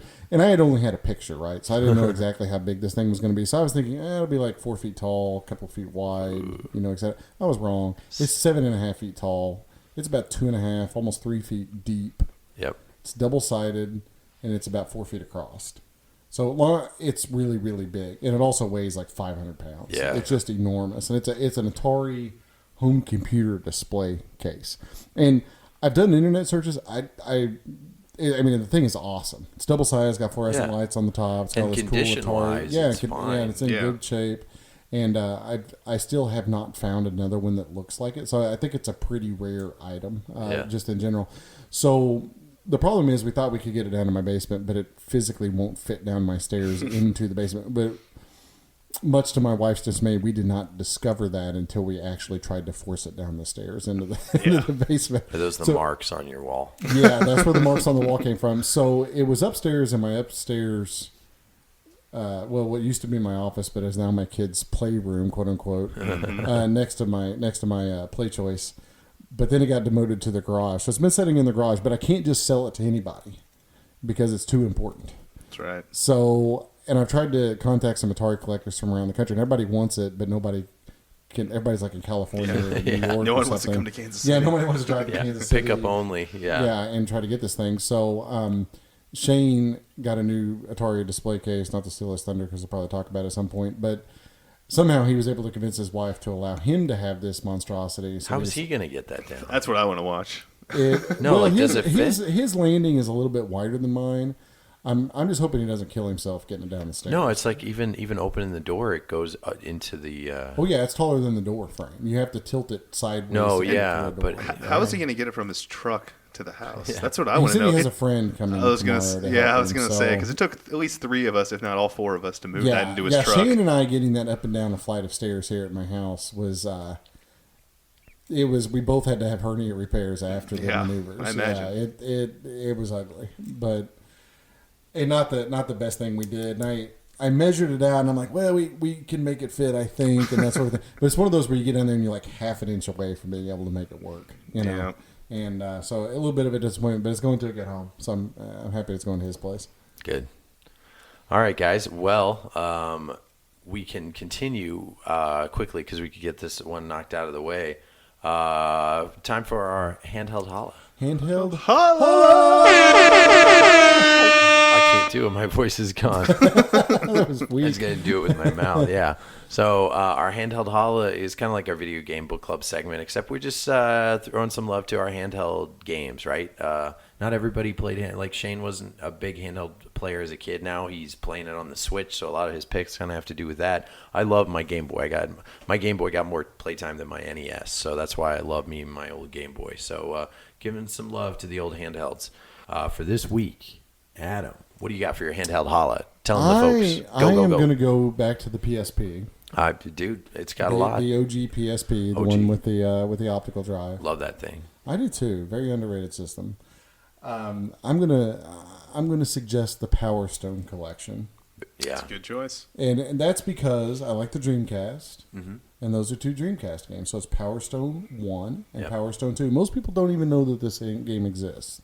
And it's $200 cheaper. And it's $200 cheaper than buying those other 2 games. Because you can get the Power Stone collection for PSP for like $10. Yeah. And I think Power Stone 1's a $40 or $50 game for Dreamcast. Power Stone 2 is like $125 or something. Is it already up to 100? Yeah, something like that. I've noticed. I'm going back not to go too far. Maybe off, it's but come down, but yeah, it was going. No, you're right. pretty Like a Dreamcast has gone up. Oh, yeah. And again, up for Dreamcast is still not crazy, which is I feel like it's just going to keep going. It was always consistently going up like 2%, 4% every year when I was chasing it. And then when I completed my collection, for some listeners posturing a little bit, when I completed my collection of my Dreamcast, I'm kind of now don't know what the hell prices are.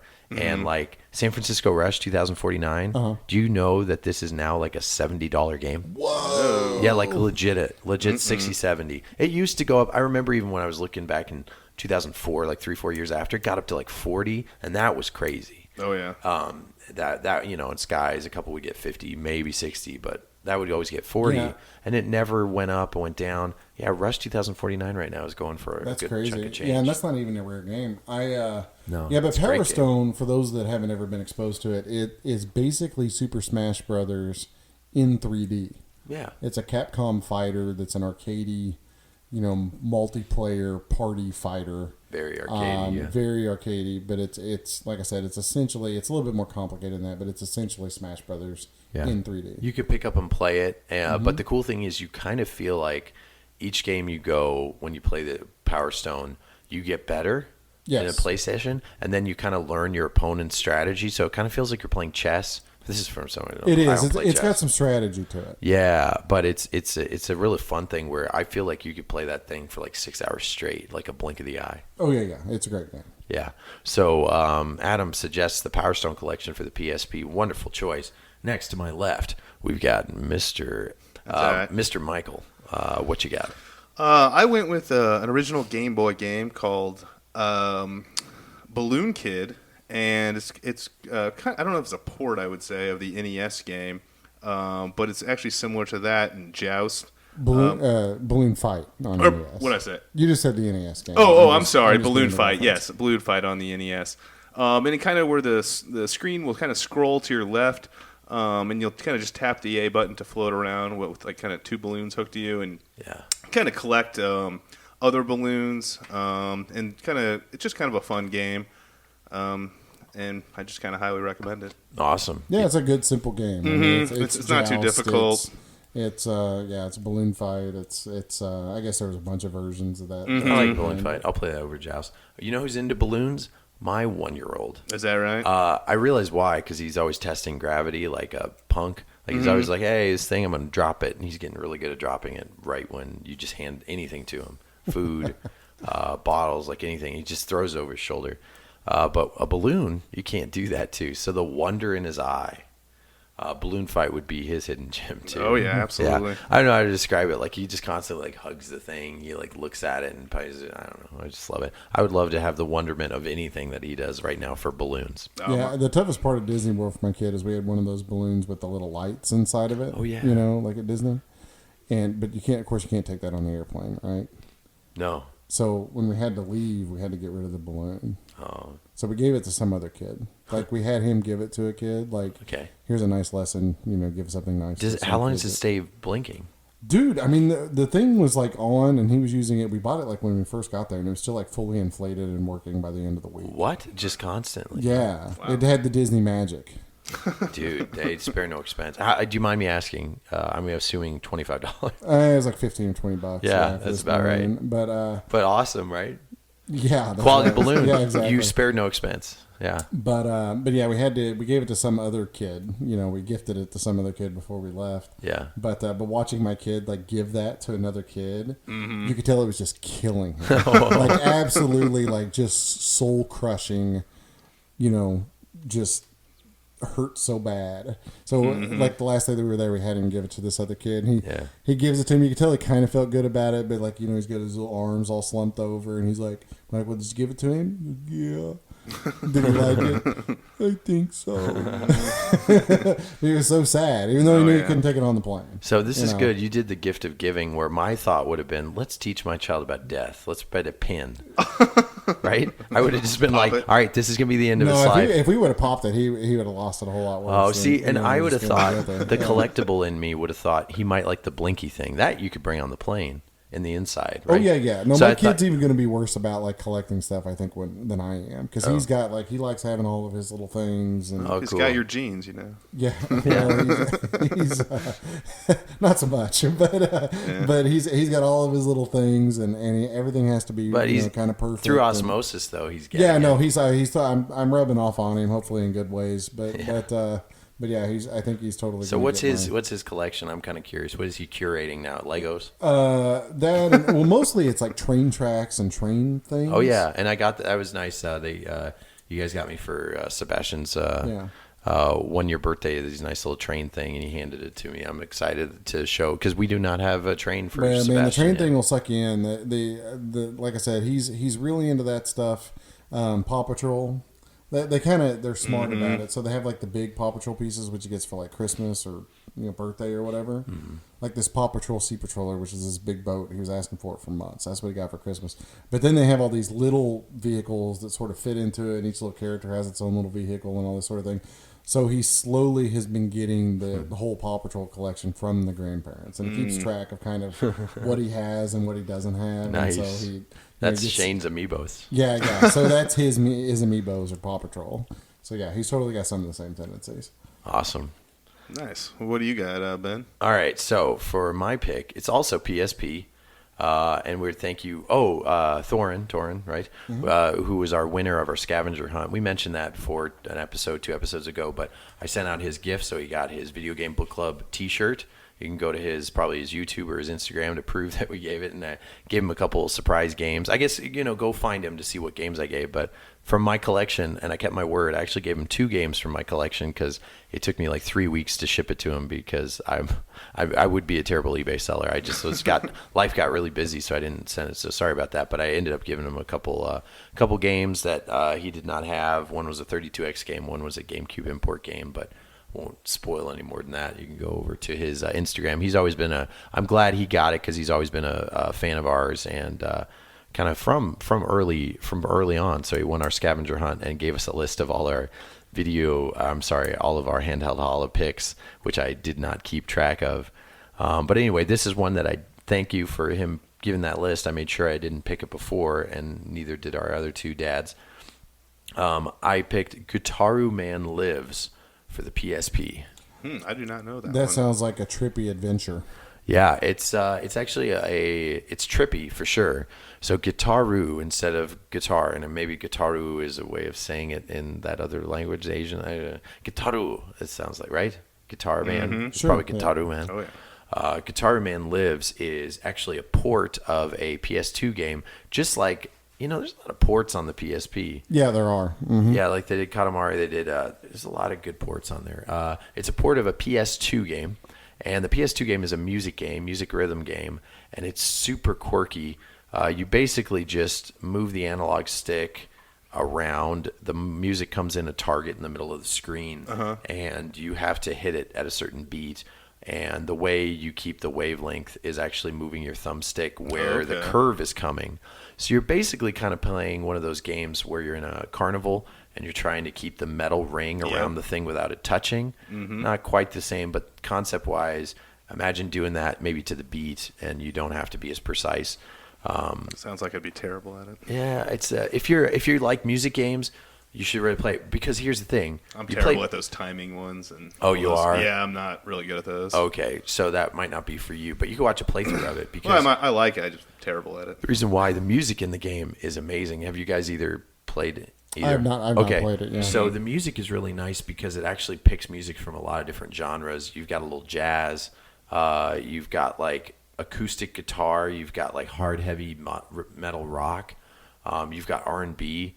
But you're all just playing the guitar the whole time, and you're trying to impress a girl is the story. That's cool. So if you could pick it up for PS2 or PSP, PS2, it's a pretty, at least back when I early eBay bought it and resold it, I remember selling it in 2000 and 2005 for maybe $75. So when I picked up, realized you could get it for like $8 on the PSP, I went for it. So music rhythm game, really unique, really different, really Asian, if you like that kind of thing, quirky Asian, which I like anything weird. Highly suggest that game. So those are our 3 handheld holos for the week. Let us know if you got some suggestions as well.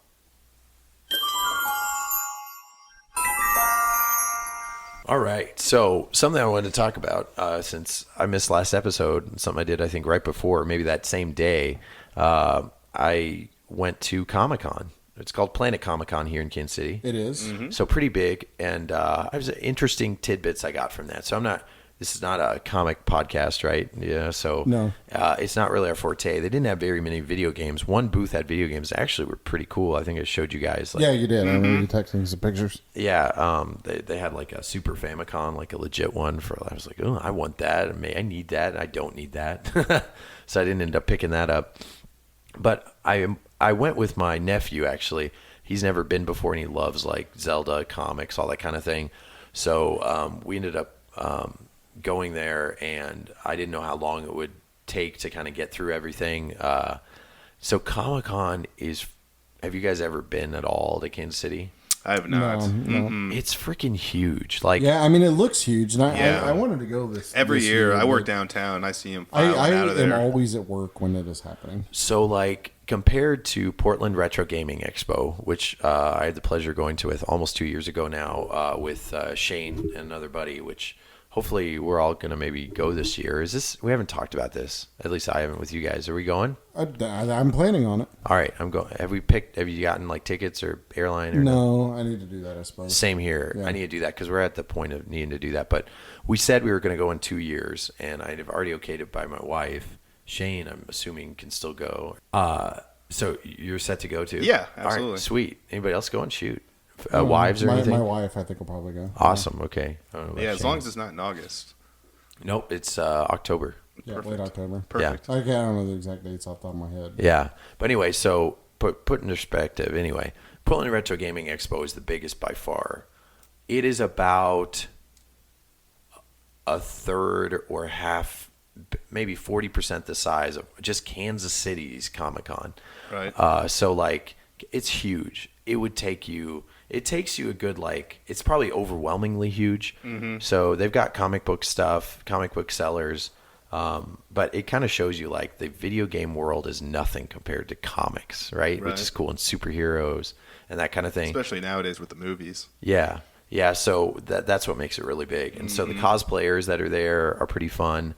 The other thing that they get to pull people in are the autographs and the Yeah, there were stars. I saw there was going to be a lot of celebrities there. Yeah, so I forget, they had the Power Rangers there, the old school Power Rangers, the red one and the pink one. I would have done jeez. Careful. What were you going to do to the pink? I would have, oh my God.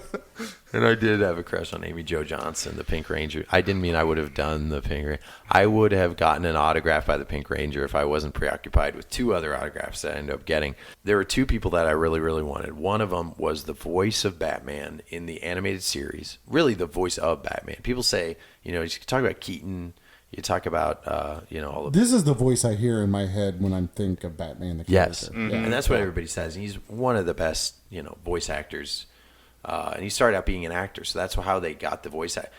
He was an actor, and that's what they wanted to do with this show. So Batman the Animated Series really, to this day, holds up amazingly well, wins a bunch of awards. Kevin Conroy was there, so I wanted his autograph. And also Charles Martinet, the voice of Mario, I wanted his autograph too. I've never done this before, and I tried to research, like, what do I do? So Charles Martinet was there. I wanted to get all of my Super Mario games. I thought he'd autograph them. And he said before in the past, like, he doesn't charge for autographs. And I was going in thinking, like, oh, he's charging, so even more so, I'll just sign whatever I want. But they're required to charge. So I think Charles Martinet has said before in the past he never wanted to charge for his autograph. I think because he was a guest star, that's the minimum you could charge for an autograph. Okay. And same with What Kevin. was the minimum? 40. 40. So $40, which I think is a good amount of money. And It's not cheap. That's Right. a pretty, I wish I could make $40 every time I wrote my name. yeah, That'd be so nice. and for him he was low. And so like that Like whole 5. world, yeah, to us gaming guys, it already feels a little sleazy to me, right? I feel we could talk like I always feel like kind of this is so I think 40 is a little high. If Right? it was like 20 or 10, I think that's a fair. And that's what it for used who he to is. be. I mean, yeah. And so here's the thing: he was on the low end, and technically he was kind of on a higher end of popularity there. So like the older brother from Boy Meets World was also like $40, Okay. but then like the Red Power Ranger was like 60. Okay. And then here we go. Jason Momoa, who... The Green Ranger? No, that's Aquaman. Oh, okay. slash, Okay. No, Yeah. it's good, though. That's why. I'm talking about the right guy, right? The guy You from are. Game of Thrones. Okay. You and are, all that. but here's... Yeah, because my wife was like, I want to go to Comicon so I can meet blah, blah, blah from Game of Thrones. And I was like, that's okay, but you are still married to me. So just remember that. So what's funny is what you guys did, though. You didn't know who Jason Momoa is, the Green Ranger, and you were like, that's the guy, right? So... I mean, nothing against the guy. He's a very tall, handsome guy, and it turns out, like what you just said, a lot of women are about it. Because I told my friend Serena, a girl I used to work with, Jason Momoa is there. She was like, "What?" Like she about lost her. Yeah, I was when I didn't know that I had to work, I was showing my wife. I was like, "We need to go to this," and everything else. She's like, "Oh, that's stupid. It's going to be on comic books, and it's going to be boring." Blah. And I was like, "Oh, but this guy's going to be there." She's like, "We should go." That's funny. We could totally go. So to he that. must totally be change her opinion on Yeah, the he's a situation. heartthrob because here's why I brought him up. He's $100 for his autograph. Yeah, that's ridiculous. Yeah. It is. Here's the other thing. You could also take a picture with him, like just a picture that's set up. That's another $100. What? Maybe $80 if you already get the autograph. So $180 you get one picture and then one autograph. And that's it. What would like Brad Pitt charge? Like $500 then? Like, Yeah, that's just it, yeah. like $1,000? I mean, Yeah, I don't like- know. I don't know. I mean, I got my autograph Double Dare, from. so did I. We were Super BitCon and everything else. Oh, yeah. It cost admission and a handshake and hey, Nothing else. Yeah. and they were super nice about it too. And that's I kind of thought the way it should be. So the reason I say this I'm is never getting paid to be there. Yeah, you know what I mean? and I don't want to complain too much, but like I really I loved Comicon. I did not like that whole process. And again, nothing against the stars. Obviously, I'm not going to shout them out or whatever to this thing. Like I follow them on Facebook. Both Kevin Conner and Charles Martinet, no problems with them. The problem with it was that whole system. So my brother-in-law loves Comic-Cons. He loves like horror shows. He actually likes autographs. The other guy that was there was the guy who's like, I'm Mary Poppins, Guardians of the Galaxy. Do you guys know who he is? He was also in Walking Dead. Michael Rooker. Yeah, Yeah. Michael Rooker was there. And Michael Rooker charges $80. Okay. And my buddy, my brother-in-law really likes him, liked his old movies. He used to do B-movie horror stuff or whatever. So he brought this old poster for him to sign. And like, he doesn't personalize his autographs. That's just his rule. But he doesn't tell you any of that. So when you go up there, he was talking to some other kids, and he didn't even like look up and look at him. He just signed it and went on. And it's like a really nice poster. He brought it into a thing, and he wanted it personalized because when it's personalized, you can't resell it. So a lot of stars like to do that too. I originally didn't even want mine personalized, but when I went through all the heck of waiting in line, I kind of just ended up doing that. Yeah, how long were those lines? Because that's the thing. I can't stand lines. Dude, I don't think I'll ever do it again. I really love the two autographs I got. I ended up getting Kevin Conroy, and I have a selfie picture of him too. And the selfie for him is free, which is great. That's nice. I guess as part of the 40. But I even think like 40 is pretty steep because it's not like a thing I have now I feel is like worth that much or that much more or whatever. But they only sign one thing. And that's the other thing I didn't like. They don't disclose. Like, I'm just a guy trying to figure it out. If it's 40 to sign for one thing, that's fine. But, like, since I don't know, I was asking the staff because I brought in a folder of different things for people to sign. I came up and I had a couple different things. And with Charles Martinet, I finally got up to the front of the Mario line. So, anyway, I'm excited. I'm going to meet the Mario guy. Yeah. And I see he's talking to all these people ahead of us. There's a handler right before you get to him. So I get up there, and I'm probably a little bit older than the rest of the crowd, which is crazy to me. I get up there, and I have all these things, and he's like, okay, well, that would be 40. And he's like, that's 40 per autograph. And I was pulling out these things. I was like, so you literally like 4 games. You're talking like almost $200 or something to sign 4 sleeves of something of an old game I had as a, like, are you kidding me? And I didn't make a scene or anything, but you get up to the handler right before, so he'll get up to signing the autograph on the right side of the table. Then you get up to the left. And I was kind of like thinking like, even if they would have said 40 and then like 10 per extra, even though that's a crazy thing, that to me at least sounds somewhat reasonable. But like 40 per autograph. Yeah, it's kind of high. Yeah, and so I instantly went from being kind of excited to being like super annoyed. I waited in this line for like 45 minutes. And I ended up picking the cereal box, the Mario cereal box, because I was going to do, but I thought I would display well. Yeah. And, it was nice. He wrote Yippee Yahoo and whatever else all over it. Yeah, so that was cool. And it's like, I don't even know if it could tell, like, he felt guilty about it too, because, like, when I got up there, he was nice and cordial and everything. But the guy before, the handler, was saying like, and he had a package list. He was like, for like another 30, you could take a picture with him. And I was like, no, I'm good. Like, are you kidding? $70? Like, for real? Because you have to pay that money to get in. And Kevin Conroy was a long wait too. And when I got up there, I had 2 things. And the same thing with that guy. He was like, so it's 40 a piece. And I'm just like, I was thinking I probably could haggle or something. But I'm like, I don't want to. Like, I just waited in line. This guy's voice makes the character better.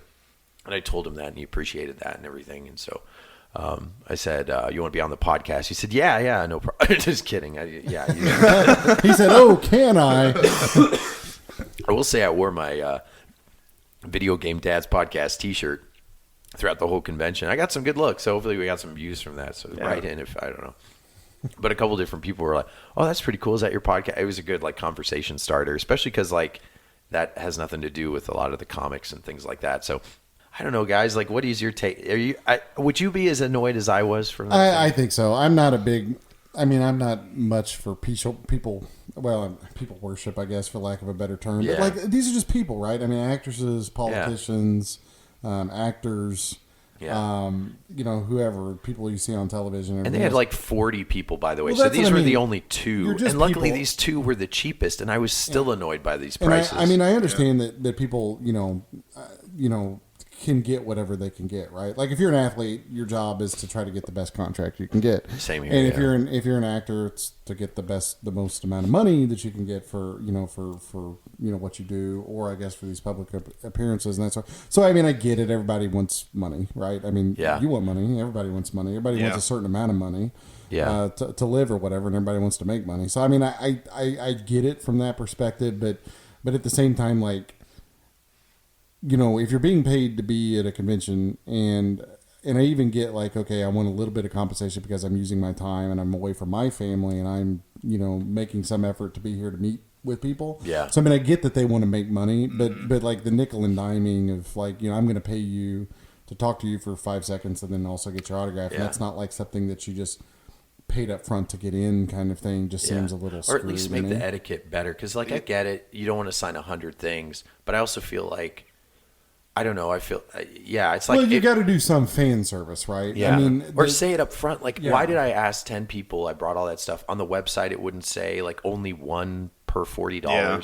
That's just it. It's like, I wish I would have known about it. But your critical thinking is good, Adam, because your reasoning why they charge that much is exactly the reason. So I started looking on forums, and there's a lot of just, like, old video game guys. This was really interesting, hopefully interesting to some of the listeners. There's, like, old comic book collecting autograph guys, because what started this is not the dang actors, it's the comic book writers and artists. That this is what it was for, really. And there was some of those there. Well, basically they would sell issues of whatever it was that they had illustrated or written. Mm-hmm. Yeah, and it's like, hey, you buy my thing, I'll also autograph it for you, and you can say that you bought this comic from the person who wrote it or illustrated it or whatever. But the big thing is for free. Yeah. And that is what it was. And so when they were pushing a product with these signatures. Yeah, and there was a lot of that there. So I will say, besides these, obviously they had booths of people actually selling comics, and they would sign it for free. And I actually got a couple. I got Ninja Turtles number 8.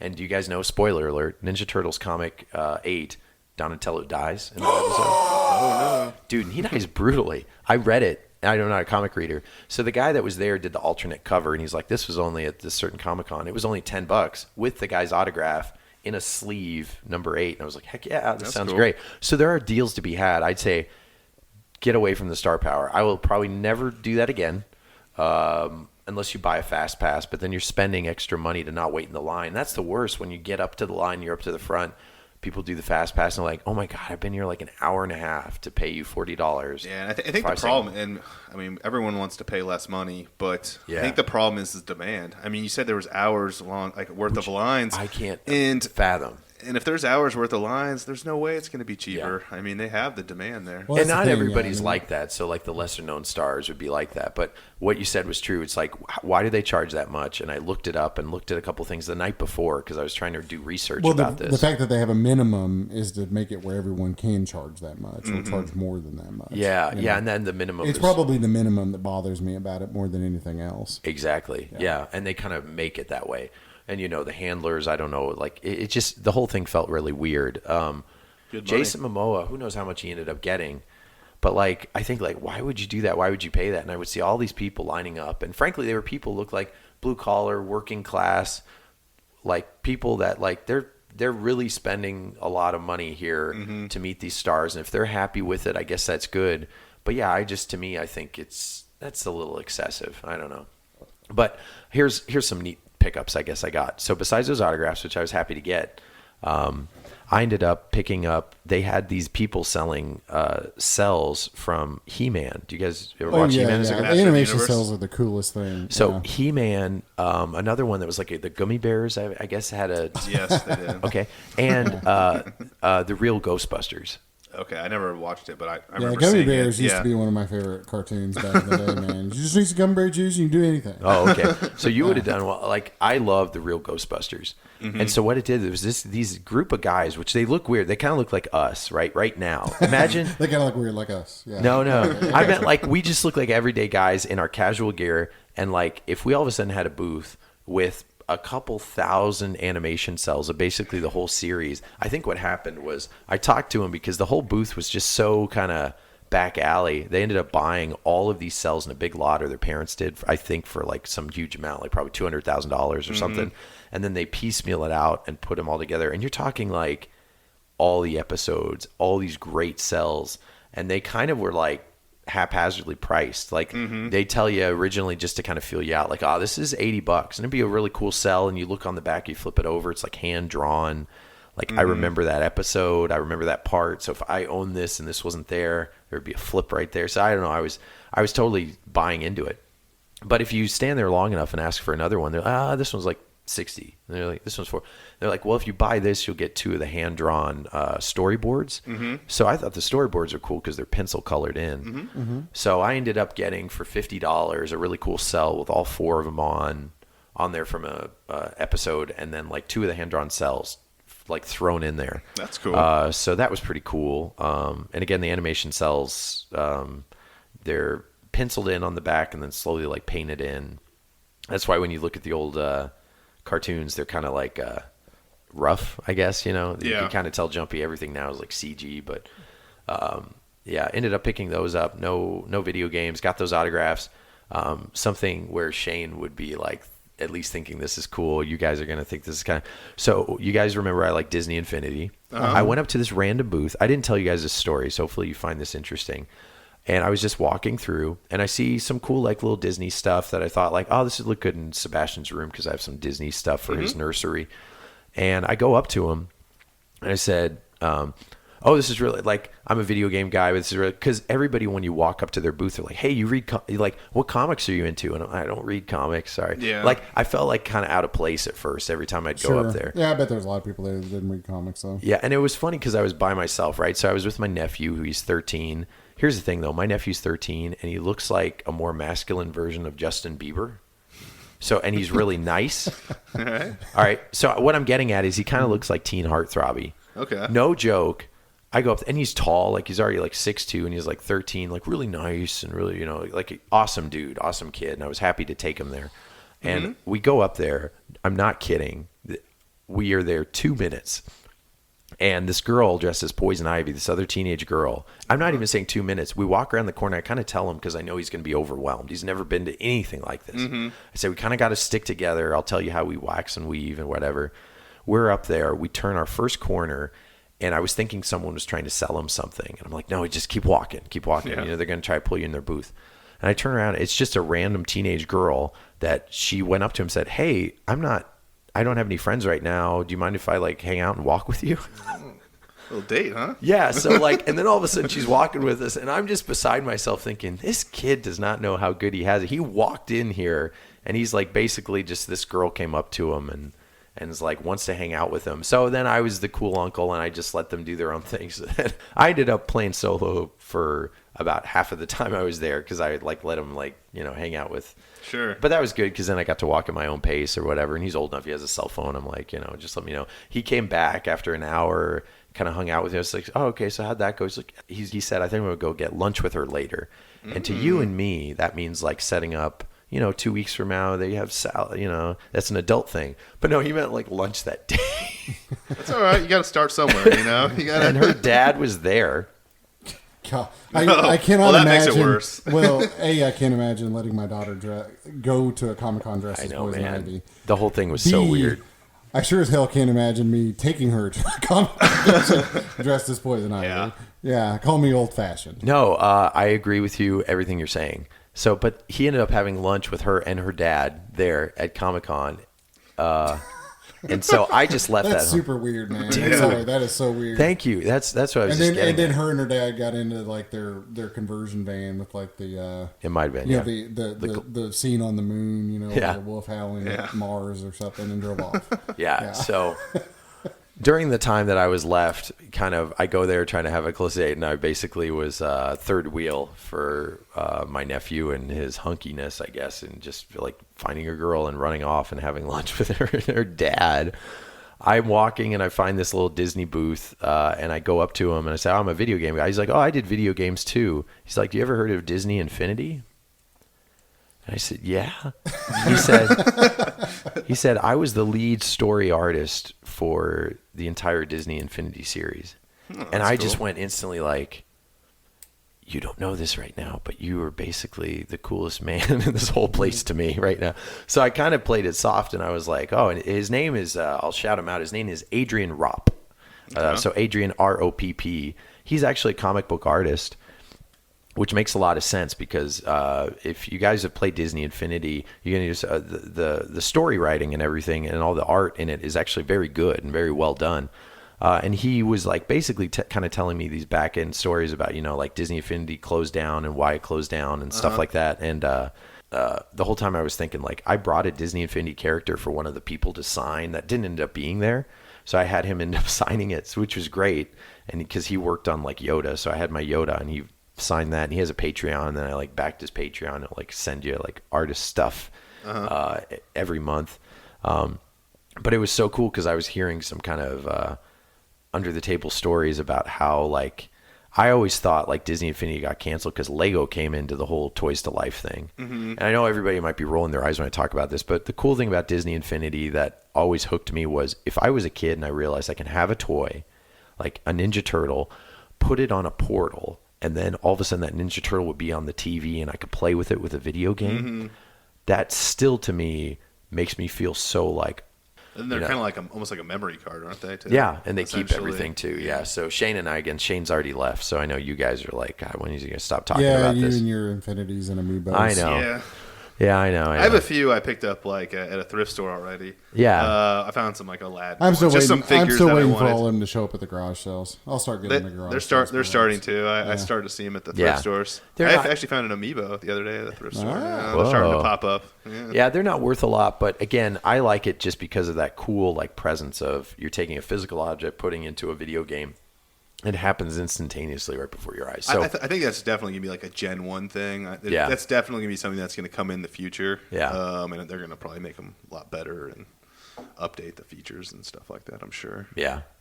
But anyway, it was cool because that made all the autograph stuff like not as bad because I went up and just was walking around. I randomly meet the lead story artist of this thing that I like completely collected for and thought it was like freaking, I don't know, awesome. Anyway, he's a real cool guy. So I wanted to shout him out because it was cool to just talk. I ended up talking with him for like 20 minutes as people came up and wanted to buy other things.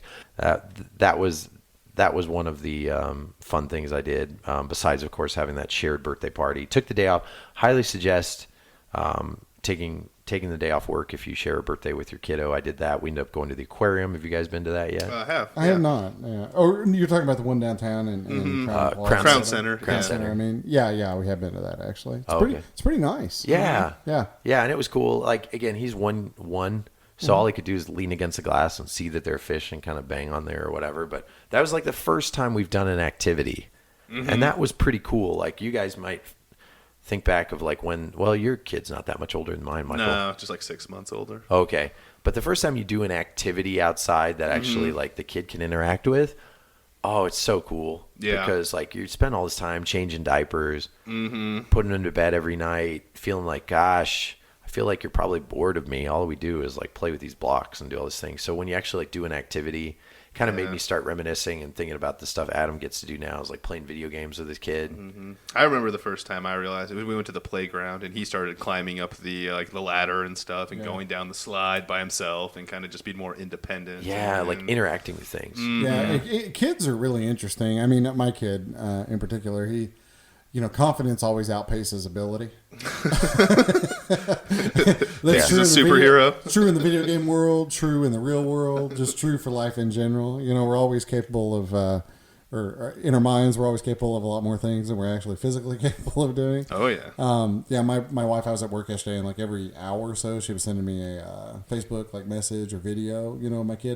My kid was Batman from 8 a.m. yesterday until 8 p.m. yesterday. He was Batman the entire day, fighting crime, running around in his Batman mask, in his Batman cape. Yeah. And jumping off couches, jumping off. So at this point, it's sort of like, and we're, older as parents go, so we're on the older end of the spectrum, as far as what our kid is.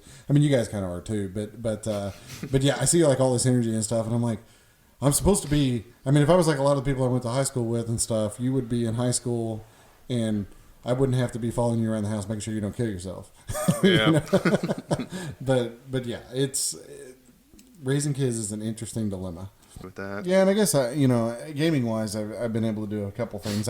So I have a gaming laptop, and I primarily use it for, recording stuff for YouTube or, editing the podcast or whatever. But it actually is a pretty good gaming laptop. So I don't really online game that much. My brother's a big PC gamer, so downloaded Discord and been playing Portal 2, the multiplayer Portal 2, which is balls hard. It's really hard. Huh. Or actually, it basically starts out roughly as hard as the game gets, like in the single player game, if that makes sense. But you feel a real sense of accomplishment when you actually work through the puzzles with somebody else. Yeah. But we've been doing that, and so that's been kind of a fun thing, That's cool.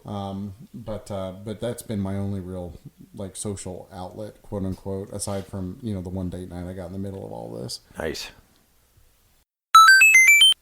All right. Well, maybe at this point, time for pickups.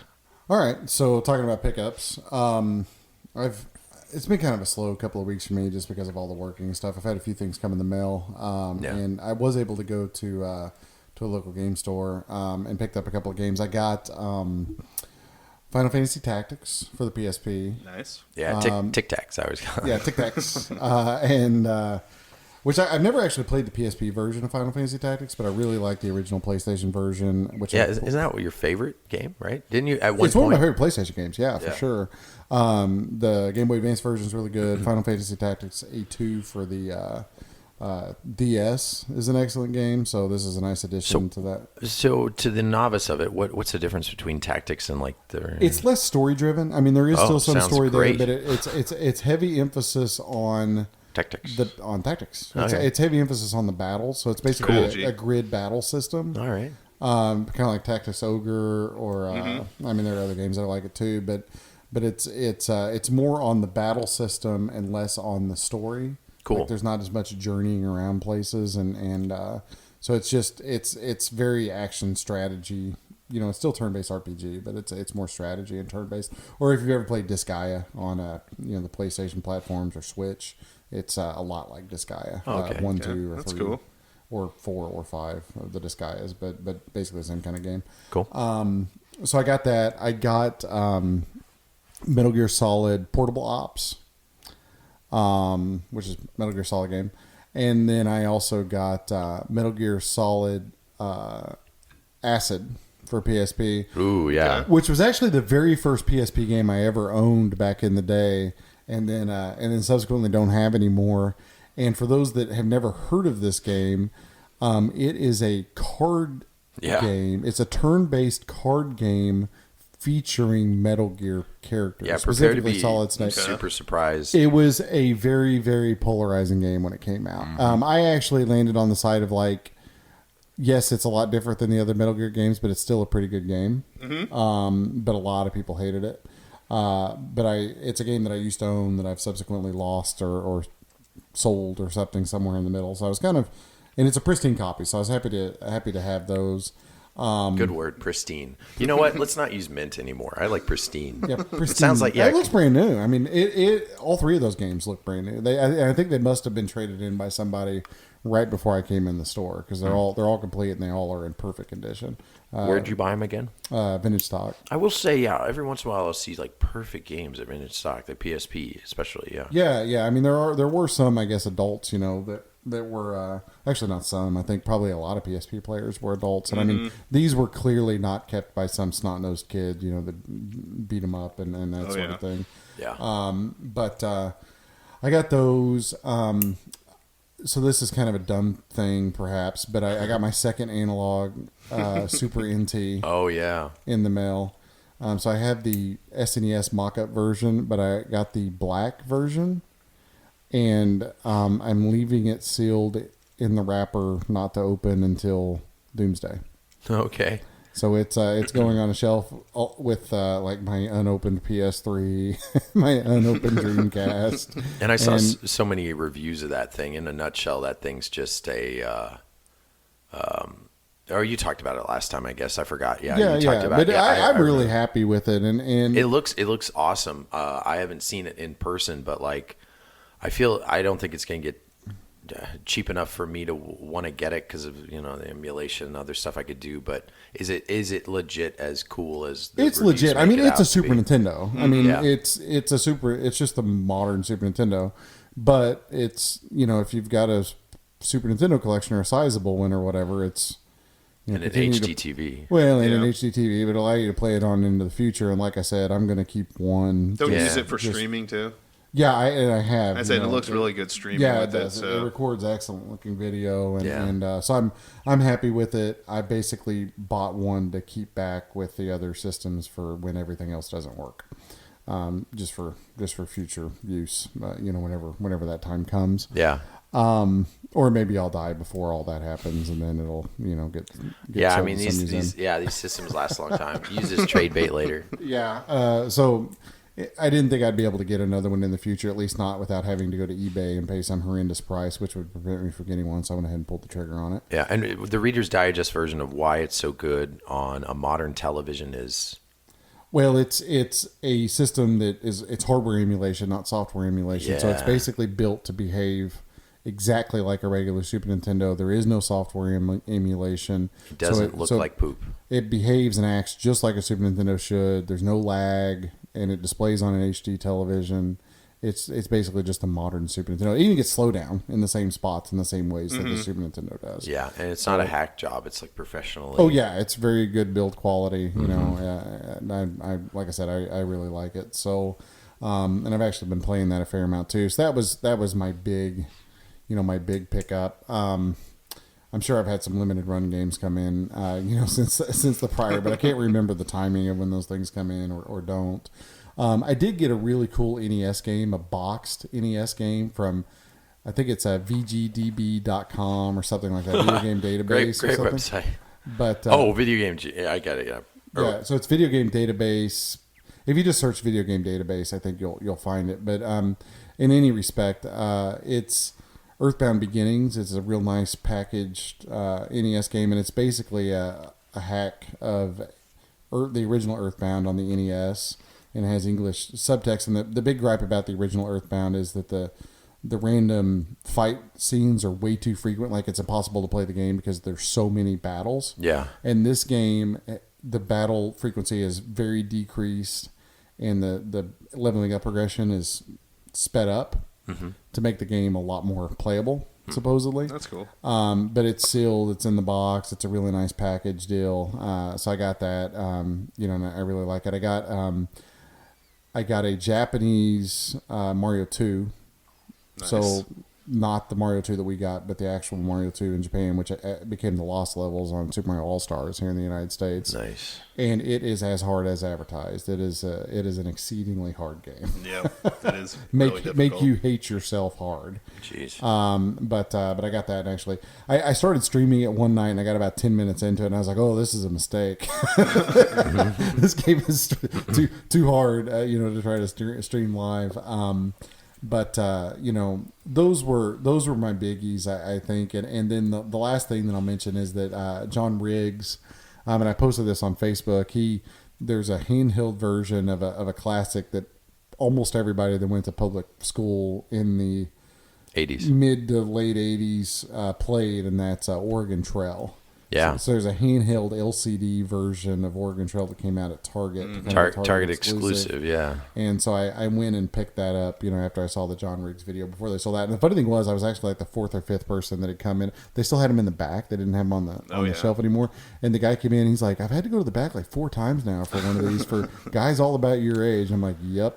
That's about right. Yeah, I know. I sent you guys the photo of it, and after, because I saw John Riggs actually shared it in I didn't see the video. I saw it in a group we're in, and then I went to the Target, went to the Brickseek, and same thing. Yeah, it's in the back. Yep. Yeah. I went in, and initially he said he didn't have it, and then I was like, "You have it on Brickseek?" And he's like, "Oh yeah, can you give me the number?" So I actually looked it up on there, gave him the number, and then he did some sort of manual search, and then found one hidden in the back. I kind of wonder if it wasn't somebody sort of saving one. For I think they weren't sort of meant to come out yet. Yeah, I asked the guy, and they said that they were like labeled as in stock, but they weren't supposed to be shelved for like another week after whenever Ben sent so that. maybe I because I had to give him the SKU number that Ben sent me, Yeah. and then he just went in the back and grabbed it also. Yeah, and it was funny. They only had 4 per store. Oh, really? Yeah, so I did the thing. I did the collector thing. That's all right. One to play, one to keep in the Oh, box. did you? Yeah. The guy asked me if I wanted more because apparently other people had been buying multiples. Yeah, and it wasn't to resell. The box is awesome. The box has like cool. the graphics. Yeah, the box is super and cool. So it looks. It even like says on the front of the box, Yeah, I opened up mine. "You've died of dysentery." "You died of dysentery." Yeah. Have you guys played it? I have. Yeah, I opened mine up. So. Yeah, and if you open it, you have to pull the tab because you actually play it. Exactly. Dude, it is legit. It looks the same. And you could save it and turn off the button and turn it back on, and you hunt. You could play with like that strategy that I never did as a kid. I was just like, I'm the banker. I'm buying 1,000 bullets. Yep. I'm stopping every second to shoot a freaking rabbit. That's what I was doing as a kid. I was like, oh, you guys are stupid being the poor farmer. I'm going to be the banker. Yeah, but of course, like that's how you get the high score. So I will say, like, there's deeper strategy that I want to go into. So I played through it twice now. One to like try to kill myself, and everybody like snake it's always bite, so random. I malnutrition. always die somewhere around like Missouri. We should have a tournament. We should have an Oregon Trail tournament. Yeah. Well, and then at the end where you lamest tournament ford the river, you always need to hire an Indian across. That's the way to do it. $5. You got to ford the river. I hope your wagon wheel broke. Yeah. And I was like, it's a wagon tongue. I don't know. You It's cock broken. the river. What's that? I said you cock the river. Yeah, you do. Ford, that's trouble. You're going to drown. Yeah. But I actually was using strategy. Like, they'll tell you, like, oh, it's this much wide. It's this much deep. 3 feet? I was like, we could just take it. You go across it. Or a thief in the night told 12 pairs of clothes. I was like, what the hell, damn thief? Mm-hmm. Yeah, found some wild fruit. You could go a long time. I would do strenuous pace, run out of food, and just want to die. So then you could see on the tombstone, Dick is dead. Is that right? Yeah, that's what I do then. You didn't do that as a kid? No. Oh, okay. I would always just hunt. I use my real name. I would buy a bunch of bullets, and I would just hunt like crazy. Yeah, you know what I wanted to do? I wanted to put in all our names as the family members or whatever, and then like take screenshots of it when it said like so and so has diarrhea, like Shane has diarrhea. Yeah. Put that on Facebook. Like, I actually like this thing, so I played it a bunch. Yeah. Or when you can only carry 150 pounds, but you see like 3 bears, you shoot them all, and then they're like 1,500 pounds. Yeah. And you're like, but you can only carry 100. Yeah, but it's handheld. It's handheld, legit, and all these other kind of handheld games. They're fine. They're great, and there's some Galaga, this and that. But if you can find it, track it down. If not enough nerds, $25, I believe. Yeah, it's 25. Yeah, I think that's right. $24.99. And it was perfect because I got 2, and I had a gift card for $50 for my birthday. So I was just like, There you boom, go. here we go. Yeah, so that was awesome. Sorry, Adam, keep going. No, it's all good. Really, I mean, that's basically it. Oh, I guess the only other thing, I got the controller, which I already mentioned for the N64. I got the wireless 8-bit DO controllers for the Super NT, the Super Nintendo controllers. Okay. Recommended. They're pretty nice. Oh, really? Nice. Yeah, Does they're it come pretty with good. one? No, it does not. The Super Nintendo is a controllerless system, which is one of the knocks. That's not. How much are they? Well, I mean, it depends. If you already have regular Super Nintendo controllers, you can just use those. Just plug them in. I mean, it uses standard Super Nintendo controller ports. But how much are the wireless ones? The wireless ones are I think they're $30 a pop. That's not bad. Yeah, $30 a pop. I mean, you can get other wired controllers, 8-bit dough and stuff for a bit cheaper, $20, whatever. Sure, yeah. Okay, cool. All right, those are your pickups. Michael, do you want to go or me? What do you want to do? Flip a It coin? doesn't matter. I can go with mine. Go.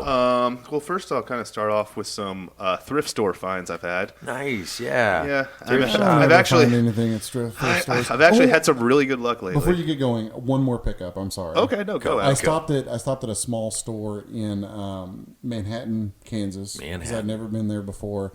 I got Elemental Gunbolt for the PS1, Okay. which is a working designs game. It's a pretty rare PS1 game. Very hard to come by. It's the first physical copy I've ever seen of it. I really like the other working designs games, and I own pretty much all of them almost now, except Magic Knight Ray Earth for the Saturn and a couple others. But Yeah, they're all pretty desirable. yeah, they're all fairly desirable games. They're all pretty good games. So All right. So all of these games I got at the thrift store for actually $2. First, I'll start off with some like PS1 games. I got the Metal Gear Solid, Nice. the Game of Life, Asteroids, Spice World, Bloody Roar, Duke Nukem, Bloody Time to Roar. Kill. Yeah, that's probably my favorite title right there. I don't know. That game's infamously bad. Is it bad? Yeah, Okay, it's yeah. got an awesome name though, Bloody Roar. I mean, Yeah, I think it was one of the first games in EGM. I hope I'm not misremembering this, but I remember it was like the first game that I ever saw get like a 0.2. Oh, is that right? rating or But something. the Yikes. the arcade was good. Yeah. yeah, I don't know why. It still apparently goes for like $10 to $15. Isn't I don't it? know Yeah. why. It's a but- fighting game, right? Yeah, Yeah. So Bloody Roar was cool because it was bloody, yeah. I mean, and the It's got 3D poly. It's got animals, right? Yeah, it's got animals because Fighting. like it would be the anthropomorphic. Like the face was 100%. That's the weird thing is the fighters were built fighters, but the head was like, you remember Stargate where those people had the. Oh, yeah, like That's the- kind of what it was like. So like real animal head, like not just happy Disney animal head with the big eyes. Okay. It was like so that was really kind of weird. And when you see that in the arcade, it's like, well, Street Fighter, yeah, this guy and the guy that blows fire and the fat guy and the E Honda. When they're not like a real human, it was a little more intriguing. So now I could tell, like Bloody Roar in the arcade was, and if it doesn't translate, it probably makes sense why that game was so bad, or maybe it controlled bad. I have no idea. I only played it in the arcade, and I liked it a lot. gotcha. Yeah, if I recall, it was sort of like the Soul Calibur type game, sort of 3D-ish. Yeah, it was. Yeah. Yeah, it felt like Virtua Fighter. Yeah, It was like before that. Virtua Fighter wasn't that many years ahead, maybe just a year. So it felt like a big step up. But then other like Soul Blade took over, Soul Calibur, Dead or Alive. Yeah. Those were just. And Better. some of these I probably wouldn't have picked up if they hadn't have been $2. Spice but I World, just can't. Yeah, that Spice World. You in might have particular. lost that one. Yeah, that one might. I don't know. I just Just picked them kidding. all up though. I also got, and all of those actually, I just got like an hour before we recorded this. I just happened to stop, so that's why I haven't really looked at them too much. But Nice. I also picked up a Fallout New Vegas Ultimate Edition. Yeah. On PS3, they had that there for That's- a couple bucks. That's a good one because all the extra content's on disc. okay. My and- brother's a big fan of that game. Actually, I've never played it. but- Yeah, and I haven't played it either, so I was pretty excited about that. Nice. And then last week at a thrift store, I found Spider-Man on Dreamcast, and I was pretty psyched about that. I have Yeah, I put- very That's a good game. Yeah. Yeah, I have very few. I mean, that's basically the Dreamcast PlayStation games. game, right? It's a Dreamcast PlayStation port. game, but yeah. just looks a ton better. Yeah, it just looks Okay, better. nice. Yeah, and I remember I used to do cheat codes. The game's pretty difficult. It's linear. It was before open world, but it had some open world levels. Before the PS2 one, that was really innovative and everything, where the web swinging was realistic. And that's a NeverSoft game too, correct? It The is same people Neversoft, that- yeah. The same people that did all the early Tony Hawk games. Yeah, so the sense of scale is done really well. And going into a building, it's one of the first games I remember. You shoot up to the vent, the air vents, and then it goes transparent, so you can see the air vents and see below you the Gotcha. enemies. And kind of like, but instead of being in the air vent like Metal Gear Solid or GoldenEye, where you like are stuck in the air vent and you can't see around you, I thought that was like a really cool. But at the end of the game, I feel like it was meant to be an arcade game because it gets so hard. I had the cheat code that's like invincible. There's a point where there's like literally like the guys who take 20 hits, like 50 of them come right at you at the same. I'm kind of like, was this just meant to like not be beaten? Is there like a glitch at the end of the game or something? I don't know that new Spider-Man game though coming to PS4. Yeah. It looks good. Oh Is it? yeah. I haven't Yeah, seen it that really one. does. I'm really looking forward to that. Yeah, game. the Amazing Spider-Man. Yeah, Insomniac, I believe. Yeah, is making Insomniac. it. Yeah, that game is going to. I don't want to hype it too much, what Batman Arkham Asylum did to Batman games, which was still looking back on it like That game's still game, awesome. Yeah. ridiculous. It probably belongs. It definitely belongs. It's like in the top 50 all time. I think that game is amazing. That's what this is going to do to Spider-Man games. Yeah. And Spider-Man games aren't that bad to begin with. Yeah. So my last kind of thrift store pickup was a Wii game, Klonoa. I don't know much about this game, but I know it's kind of desirable. I think it came out on another system. The PlayStation yeah, version, and the PlayStation version, like the original OG PlayStation version, it's like $150 game. Oh, is it? Yeah, Okay. It's expensive, fairly high. Although, pro tip, unfortunately Shane's not here to do his thing, but it goes on sale not infrequently on PSN for like $2. Oh, really? Yeah, okay. I actually have the digital version on PSN. I don't have the original disc, but Cool. Very highly recommended. It's a good Okay, game. nice. And then I went over to our buddy's store at A Game and actually kind of ran into Ben there. But kind of haphazardly. And I actually picked up through trade an Atari Jaguar, which I was kind of psyched about. Wow. Yeah. So I know it doesn't. Did you do the math? Did I do the math? Yeah, to figure out how many bits it's got. Oh no, 128, yeah, 64. What? I don't know. I've heard a few things, but the games don't look too bad. I will tell you, it did come with Cybermorph, and that game is garbage. That game it's a steaming. I don't really berate too many games. Luckily, he threw in Busby, which isn't a great game, but it made Cybermorph. It looked awesome compared to it. Yeah. So That packing game. Yeah, Cybermorph is it's a giant. So have you played a good amount of it? Since I played the Busby game. Those were the only two games I have, and I did like it. The graphics looked pretty good. But there are definitely a few other more desirable games that I'm kind of gonna look for now. And it's not easy to find Jaguar games. Yeah, my favorite Jaguar game actually is probably Tempest. Tempest, I've heard good Tempest things about is that. pretty good. I would say I haven't. I played like 2. And I heard Alien vs Predator. AVP. It's okay. It's not aged well. It actually was a really good game for its time, but it's one of those where like you'll go play it now and it's like, it's not terrible, but boy, it didn't age all that great. Sure. And then I picked up a few, A games. That I picked up some Game Gear games, and I picked up Shinobi 2. Was that Adventures of Batman and Robin, and Tails Adventure, which is kind of a tough to find. Yeah, Tails Adventure is a good pickup. Yeah. How much you get that for? Did you? I'm not sure because I kind of bundled it all together. Yeah, that's the way to do it. And I kind of did it all in trade. I traded them actually like 3 NES systems, N64 system. And a few Mario games because that was just kind of stuff he needed, and just stuff I had doubles of. So I was kind of actually able to trade out everything straight up. I picked up like Stellar Fire on Sega CD. That's a good pickup. Yeah, that one was. I remember really he had it marked like $8 or something, complete. And then I also picked up Darius Twin, complete in the box on Super Nintendo. Oh, very nice. Nice little shooter. And then I guess I did stop at Vintage Stock, and I got kind of lucky. A lot of times they like to price their complete in box games the same as their loose, and they had Dracula's Curse on NES for $30 complete in the box. So I picked that up. Deal. Yeah, normally it goes loose for like $25, $30, so I had to pick that up. And then they also had, I believe, like $60, which isn't as good of a deal, but Castlevania Bloodlines complete in the box. So that's an underrated game. When people talk it's about one of my favorites. When people talk about good Castlevania games, most people leave Bloodlines out. Bloodlines is really good. I think it's just about as good as Super Castlevania 4 or dare I say Rondo of Blood or the some Dracula of these X others. Yeah, but people underrate Bloodlines. Bloodlines is a really good game. Yeah, I enjoy it. Yeah. I think that's about it for me. Okay. So you get anything, Ben? Yeah, I did. I saw you. Yeah, I normally don't. I don't really have a ton of pickups all the time, but I have a good amount this time. One of them was A Games. We went there and lovely Independence. Yeah. So yeah, I went to A Games too. We just happened to be in the same area at the same time. So that's a great place. It's now my favorite game store in the city for sure. Yeah. Until we get all the way to Rockin' Sports over in Warrensburg, that'll obviously take the cake. But here in Kansas City, it's a place where you tell the rent's low in the That's area, right? It's Yeah. next to the place that spins your sign, and then the next place next door is like vacant. Yeah, So, I wouldn't walk around there at night, but No. Even during the daytime, I actually run in. I have them open the door and I run in from my car. Just kidding. It's not that bad.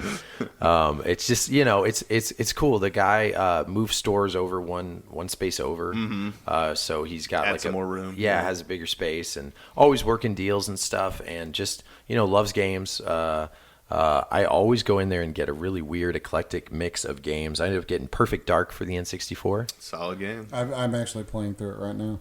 Yeah, I never played through it back in the day. I've heard great things. I only saw like screenshots and stuff. And by then, I was kind of moving on. I already moved on to the Dreamcast by then because it actually came out. It's a late. It came in N64 after game. the Dreamcast. I think even came out. Yeah. So by then, I was like done. But I didn't have it, and I didn't realize it, and I got it, for a song. I also picked up. If you guys saw, I rarely pick up, I picked up Mario is Missing for the Super NES. So that's a game that disappointed many people at the rental store. Yeah, you Yeah. get you some education out of That's that. right. So that was one, though, because it was so different. I was one of the kids that, I got this thing for how many days, Blockbuster? Wasn't it 3? Yeah, They something had 3 like and then that. 5. I think it's at the 5 later towards the point. Later point, they said Yeah, 5. And then eventually a week, and then eventually, subscription. A whole month, yeah. And then As much as eventually, you want, yeah. eventually you could just steal the whole store, I guess. I just want that bubble machine, right? Everybody, it's the little thing that spins around. Anyway, I don't have that game. And what was funny was he realized the same thing. He was like, when I was a kid, I liked that game too. Nobody is coming to the store and actually like the game. So he's like, you can have it for like $4. It might go for $4, It but goes for a little more than Yeah, that. it goes more than that. okay, because he kind of just said like, you're going to be the only person interested in this thing, so go ahead and have it. That's how I felt when we were looking at those Game Gear games, though. What's that? When he's like, no one, Oh. we were probably the only people Those looking at Game aside, Gear those Game games. Gear games, and I'm not sure. The Batman and Robin on Genesis. It's kind of a gem. Oh, yeah. I don't know if Game Gear is as good. It's not. Yeah. Yeah, but the one on Genesis is like a pretty good game. So of the Batman games on Game Gear, there's 3 of them: Batman Returns, Batman Forever, and then Adventures. And I think original Batman. Duh. So Batman Returns, or whatever. There's 4. And Return of the Joker. Batman Returns is easily the best. Okay. It's really, really good. Is that a Konami? Is it like Super Nintendo? Is it Konami? No, actually. So there's and it's more so, I guess, closer to the Sega Genesis one. It's better than so Super Nintendo and Sega Genesis Batman Returns, completely different. Okay. The Genesis one, you think great game until you play the Super Nintendo one, where you're like, whoa, this one's amazing. So that it's not like either of them. It's closer to Genesis, but imagine if the Genesis game played more like Shinobi. Okay. Okay. It's good. It's very good. It's my top 10 in the Game Gear library. Very playable today. Some Game Gear games can't really play them. Yeah. Like just because they're so rough. Like Strider, I was like, dude, I got Strider for the Game Gear. Boy, this is not good. Yeah. Like It's but like zoomed in and you can barely see anything. yeah, Batman Returns, complete hidden gem to the point where I need to make that my next pick. I just did that. I ended up getting Legend of Illusion, a Mickey Mouse game for the Game Gear. So I instantly went in there thinking I'm just going to, get whatever. I now have 2. I think there's 3 or 4 Mickey Mouse games. I've got now Legend of Illusion, which is one of the harder ones to get. I didn't care if it was complete in the box, but it happened to be, so that was great. Grand Theft Auto, Liberty City Stories for the PSP. This pickup. So I have a complete Dreamcast collection. I only have Alien Front Online, the disc. There's a big box version that comes with the microphone. Gotcha. And I ended up picking that up, and that thing was basically new. Yeah, I saw it. It looked mint. Yep. And again, buddy gave me a great deal, so triple shout out to A Games. That was a great pickup. I also picked up a PAL Dreamcast game, Resident Evil Code Veronica. You guys ever play that one? Code Veronica is one of my favorite Resident Evil games. It probably is my favorite tank control, old style control. Yeah. Which I guess maybe is the last of the old style control, but it's definitely the best of those. Yeah. Yep. A couple of PS1 games just because they were cheap, like Spin Jam. It's like a puzzle game. I don't know anything about it. And Rascal, just because it's a PS1 platformer, and there's hundreds of those. Yeah. 3D PS1 platformers. It's probably terrible. It just was like, $2.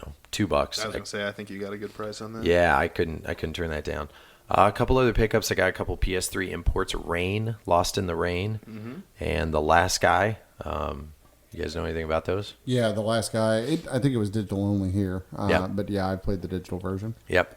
And Rain is Lost in the Rain. It's kind of an artsy game. You play as kind of a shadow. You're safe if you're in the rain, and so it's a silhouette of the kid running and stuff. It's an abstract, a little art, like I said, a little artsy. Think like Journey, that kind of thing. But that one as the English translation, and they didn't make a physical here. And both of these are the English translation, which go for a lot of money, like ridiculous. Like Lost in the Rain goes for about $180, and that's like sold prices here. Yeah. And The Last Guy goes for about $80 as well. Shout outs to a couple of friends in Australia and abroad and stuff, Dan Fort and TJ. I buy a lot of games from people in other countries for these import PS3 games, and they'll get them on their version of eBay, which is way cheaper, and then ship them to me. So I got both of those games for, the equivalent of maybe 20% of what they go for. So I was really happy to have those. Best Buy had a sale, got Puyo Puyo Tetris for PS4, Call of Duty, the remastered original one, because again, cheap. Skyrim for PS4, and I updated my PS4 hard drive. Yay. Oh, nice. What did you put in there? I did an external. Oh, okay, nice. That's what I was going to do. Yeah, so I have an internal of 2 terabyte, updated that. That's full. It's been full for a while. Okay. So I got an external 4, so now I have a total of 6. Wow. So I'm happy about that. Yeah. So now I don't have to worry about freaking deleting games, that kind of thing. GameStop had a sale. I got Fortune Street for the Wii, which actually I don't own anymore. I guess I could give that to you, Michael. Appreciate that. Yep, because you said you play Monopoly. I don't. We do. We have game night. We play different board games, different versions of Monopoly once a week. Wow, So, yeah. boy. I know we have a few. We only have like 20 of them. So. Monopoly sounds like if you invited me over for I know. Monopoly, I'd rather. Yeah, I can't play Sorry. Monopoly. Yeah. But I'm glad you have this game now because I would never play it. It's got Mario on the cover. It used to go for a lot. Oh, I got Schoolgirl Zombie Hunter for the PS4. Okay. Because it was on sale. It's basically like a 3D shooter. It's bizarre. Gensun Rondo Bullet Ballet. I haven't played that one yet. Interesting titles there. And Rogue Trooper Redux for the PS4. I actually got that as well. Okay. And I didn't mention that. Yeah, it's a PSVR game. Nope. Right? Am I? Yeah, the Rogue Trooper Redux is actually a remade PS2, whatever that gen is, 4th gen. Never mind, I'm confusing it. I picked up that Brawler 64. I picked up a bunch of PSVR games like imports. So I'm part of like a Facebook chat, and actually the Facebook chat turned into another podcast, but it's a PSVR podcast. So I guess I'll shout them out right now. The Off-Centered Podcast. It's kind of meta. It is super meta. Yeah. It's the PSVR Off-Centered Podcast. A few guys, John Riggs, one of our video game dads of the week, also a friend of mine, Jake, some other guys from St. Louis who run the Missouri Game Con. We've been talking PSVR, and we kind of geek each other out, and we're real into it. There's a Facebook group if you want to join PSVR physical game collectors. That's us. But we started thinking let's do a podcast through PSVR.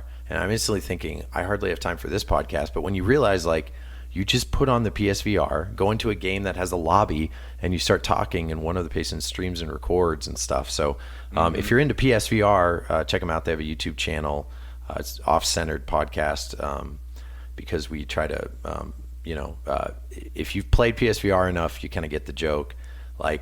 Eventually, when you play the game enough, you realize you're facing not even your television You'll start anymore. out a game and you'll think you're still facing towards the television. Yeah. And you're completely backwards. Yeah. So you got physically to other reset way. the camera, and it was you're out of the field of play. I was I almost jumped out my window and killed my cat, and I was just trying to fix something else. But anyway, it's a lot of fun. We try to talk news about gaming. There's a Twitter now forum and all this other stuff. The other guys are really involved with it, and we're going to hopefully put on little mini reviews and things like that on the YouTube channel. But anyway, PSVR Off-Center Podcast. If you like PSVR or want to see a podcast inside a VR world, I will tell you it's super crazy. I would love to just at any point while we're sitting here fly around and hit stuff or throw this water bottle at you and know that I'm not going to offend you or something like that. Right. So that's constantly kind of just it's another reason for guys to get around and talk about games and that kind of thing. Trying to get all the physical PSVR games is kind of tough. I wouldn't recommend it right now. But eventually, hopefully, it'll get a little cheaper. I got passed. Oh, one game! Holy cow! This is worth like. Sorry, I picked up like Stern Arcade, Axiom Verge. Never played that yet. PS4. There's a game in PSVR, and it's called Pinball FX. It is, I'm like, okay, it's a pinball game in VR. I heard some people. John was saying it was really great. I ended up playing it. Okay, so I own a pinball machine. I really want Adam. I want you to play this game. It was on sale. They had a big PSVR sale, so I picked it up. I was like, you get a bunch of tables. It's like $15. It used to be like $25. So playing pinball in VR doesn't sound like a ton of fun, but they nail it perfectly from the perspective and the fact when you play a pinball video game, you can't really like angle or see. That is my irritation with playing video pinball perspective. Games where it's strictly overhead, like Devil's Crush or Alien Crush, or like some of the old pinball games. I love them. But like all of the polygonal 3D games, it's that the tables are too big. You're either zoomed out too much to tell what's going on if you want to see the whole thing. Yeah. Or it's disorienting because the camera's following the ball. Yeah, I hate the ones where it switches screens. Yeah, back and where forth it goes on up the and table it switches to a different. That's screen. old stuff. Like Yeah. Yeah, but Alien Crush. so I have the exact same irritation. It's like, no, I just want it to be like I'm over the top of the table and I can sort of dip and tilt and see what I want to see, kind of thing. So I'm assuming that's what you're talking about. Yeah. So far, not only is it that much better, so far it's my game of the year. Okay. So when I went into it, again, you don't feel the sides because you play with your triggers. So you think it's like, you want to grab the side of the table. Well, actually, if you were able to play your pinball game and have a controller there to hit it like this, I would probably, like hit it like a way a normal controller. I'd prefer that to the side flippers because the side you feel, it's, but really just as it's awkward just as I spilled my drink on my pants trying to mimic it. But what's cool about these tables is when you're playing it, like you have Terminator 2 Judgment Day right here. They're all unlicensed fantasy tables. But they're done so well that besides like the action of everything, they're also a little forgiving, which I'm okay with. Most of the time you get a bad drop or something, but I remember each game I was playing, it's a good like 15 minutes on the same 3 balls. The rest of the world around you, and again, you're in VR, so it's very immersive, starts to mimic what game you're playing. So if you're playing Terminator 2, you're going to have some guys kind of in the corner when you're playing, like shooting each other, and then it's smoky atmosphere. Really, like one of them is like an alien game, so there's actual comets kind of whirling around. They're not enough to distract you unless you kind of want to be distracted. They're around the corner, but sometimes in between where the ball's stuck or you're about to hit a new ball, you just like look around, and like there's a Twilight Zone kind of one. There's a cowboy really cool. one. Sorry, I just wanted to talk this sucker up enough. I'll probably shout out, for shout outs on our thing or on Facebook. Like, people need to pick this game up. It is so good. I think it's even better than owning a pinball table. Okay. Because I love my tables I have, so I won't get rid of them. But if I didn't have a pinball, or I had one, I had to get rid of it for space, I wouldn't feel as sad knowing I have this experience right now. Yeah. And I think about playing it like all the time. So anyway, again, I'll have to check it out. I love pinball games. So. Yeah, I know. It just sounds like anticlimactic pinball. How good can it be? If you're a huge pinball fan, I think it would be worth buying the PSVR to like kick it over. Because as far as like, great games, there's a ton of great experiences and a couple display pickups. This will be the last thing I talk about. I got a Nintendo Switch standee. I sent this to Adam thinking like, here's Adam's gonna love this thing. You should not have told me this. Yeah. But it was pretty inexpensive. So Super Mario Odyssey, I really liked last year. I've already kind of talked about it at length on the podcast on the one episode that it came out, but I think it's a wonderful game. When it first came out, we're now like 6 months away from after it came out about. So I was just looking at standees randomly late at night when I couldn't fall asleep. And they had a sealed one. It's like 6 feet tall, perfect condition. If you were to get like a Mario anything display from like, let's say Super Mario Brothers 2 or something, it'd be like $300. Sure. Crappy cardboard thing. Gonna go in the game room. I don't have room for it. I don't know why I bought it, but Some of those standees, if you get in early, like right when they come out, sometimes because they always go up and people always want them later. Yeah, you know? well, I find now this is me kind of figuring out the perfect time to buy a standee or display. Not when it first comes out, because everybody wants it. Like a year after. Within the year, Yeah. but not too long to the point where it's like greatest ever. Case in point, Twilight Princess, any of the Zeldas. There's this big Zelda display that takes up a corner. You guys have probably seen it with your late night searching. You know which one I'm talking about? That's like 3 different pieces and part of a castle. People want the like used Honda price for this thing, and people pay for it. And Zelda, I found like Zelda commands way more money than Mario. Yeah. That makes sense. Older player, that kind of thing. I haven't told you guys this. I said last pick up another standee. I wanted to save it for the podcast. I picked up Just Cause 3, the display standee. Oh, the reason why I did this is it's huge. No one was looking for it. I got it for maybe $18, and it's not out of the box.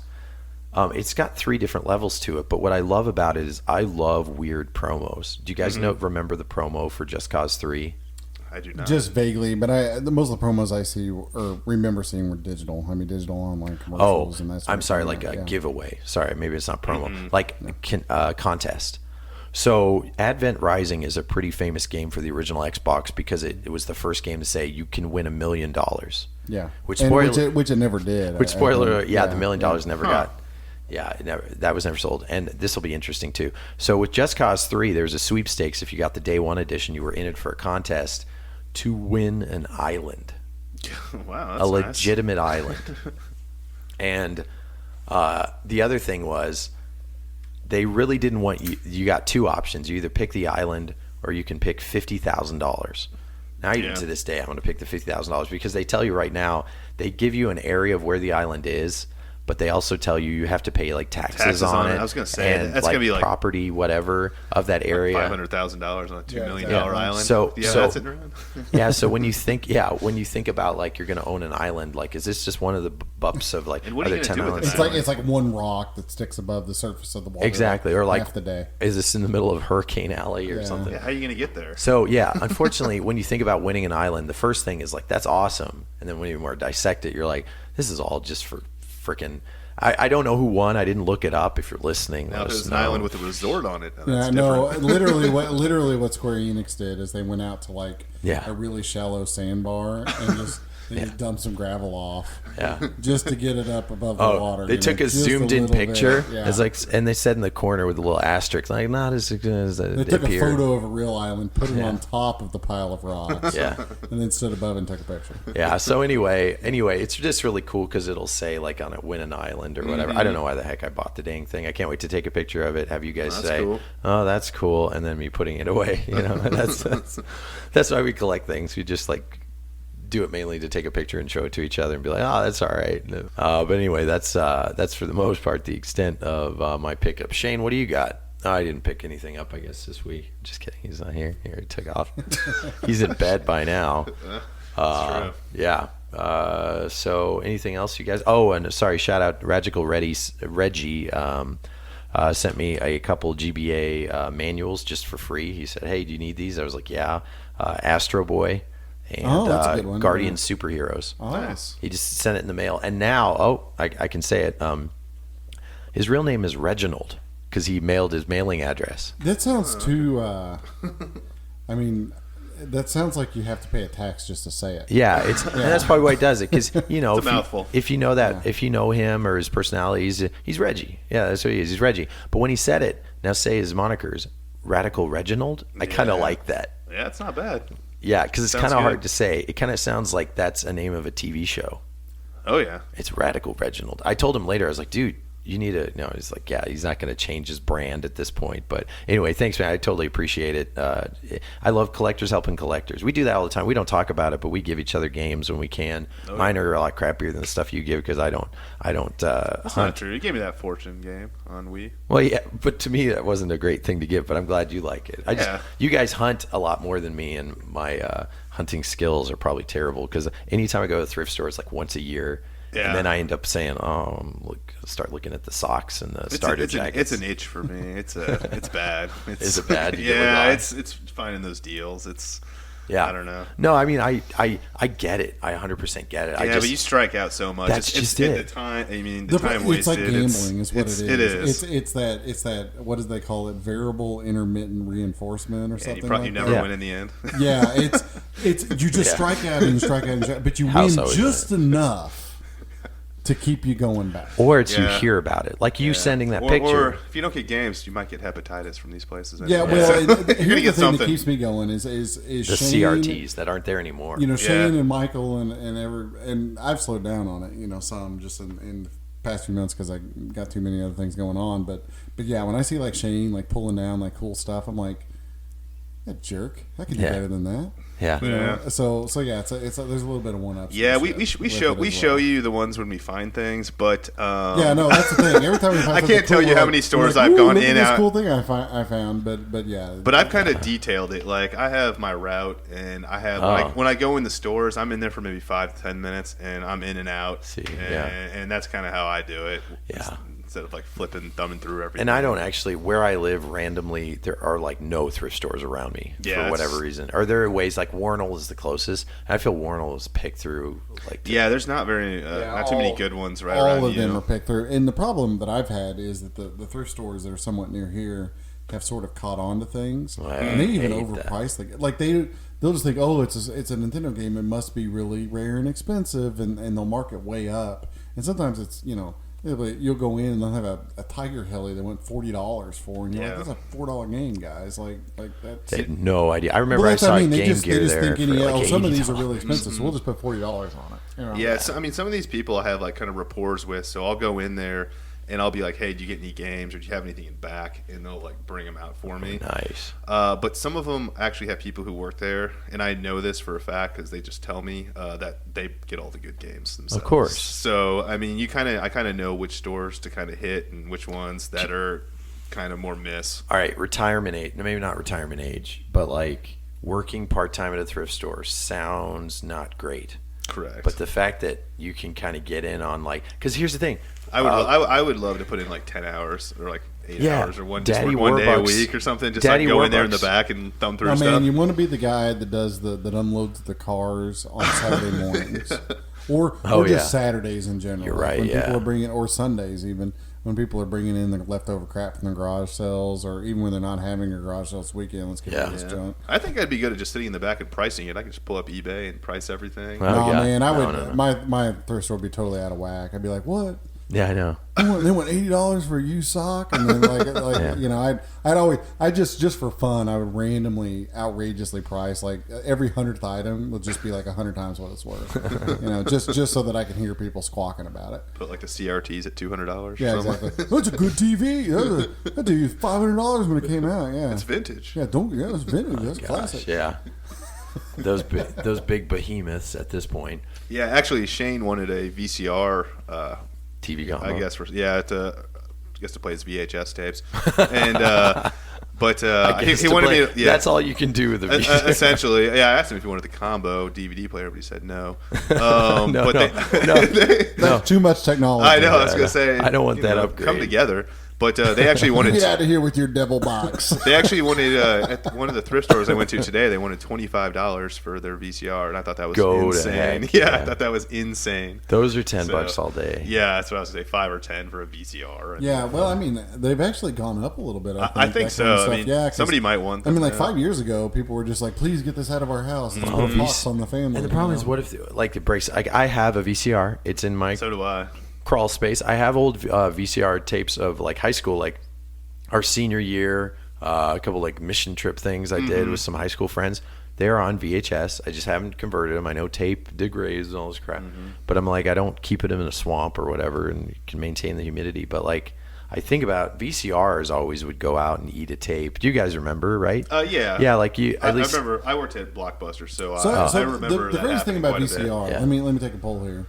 The greatest thing about VCR is the fact that when you got a bunch of tapes, you can line them up like dominoes. Am I the only person that did this? I'm sure other people did it. We had like 2 bookshelves full of like VHS tapes. Dude, a lot of them were just like, Star Wars is on, let's record it. You know? And And I remember it was like a challenge to try to perfectly edit the commercials out with the pause button. Which is the worst thing to do. The commercials are the best part now. Oh, I know. Yeah, we totally screwed it up because we should have left all the commercials in. But in any respect, we had like hardwood, or not hardwood, but I guess cheap wood floors. Okay. Through my old house. Softwood. And I would line up those tapes like dominoes all around the house. Oh, really? I could see that. Domino mazes with VHS tapes. That was the most fun I ever had. See, and now you're thinking about it collector-wise. Like, imagine kiddo doing that. Oh, yeah. If Grayson ever came down here and did that with my video games, one of us would need therapy. Yeah. Maybe both. Yeah. Good VHS days. What else we got? Anything? I think that's about it. That's about Yeah, it. we tried to make it long for you guys. Yeah, it's past midnight. Yeah, hopefully we can get. Oh, great, thanks. That's great. Up at work, nice and early tomorrow. That's right. So anyway, folks, this is sorry for my voice again. Apologies. We hope to get back on a regular schedule when we all can kind of get healthy and get started early. we will. I'm also on call for work, so we started a little late, and thanks to me, so I'm gonna have to bring us some. But we keep on trucking. This is episode 28, the Video Game Dads. We really thank you. Any interactions you have, check us out on, we never even mentioned that, facebook.com/videogamedads, Twitter @videogamedads. Our email is videogamedads At Yahoo. At yahoo.com. Yep. And shout us out. We're also on Instagram as well. And on YouTube too. Yes. Video Game Dads, where Adam's been uploading quite a bit of videos. I think I watched it. Yeah, you can watch my Bucky O'Hare. my I saw. excellent video game skills. I only die in Bucky O'Hare roughly 80 times. Hey, you beat that world in like 11 minutes though, so that's Well, yeah, still no, I pretty can beat solid. them all in like 10 minutes. Yeah. I just play through them quick. You just got to get those You deaths died out a of lot, the but way. the fact that you didn't rage quit was impressive No, enough. no. for me. I don't rage quit. I push through it. That's funny. But yeah, check all that out. Our Facebook and our YouTube are probably our most active, so check us out. We really appreciate it. If you could give us reviews on iTunes, that really helps us get seen. So a 5-star review would be greatly appreciated. Yeah, send in those or video whatever's game clever. book club picks too. Yeah, and those video game book club picks. We still got a lot in our pool, but eventually you do get picked. But either way, we really appreciate you taking some time out of your day to listen to us knuckleheads talk about gaming, fatherhood, and everything in between. We hope to see you next time. Until next time, episode 28 is in the books. Thank you. All right, thank you. Thank you.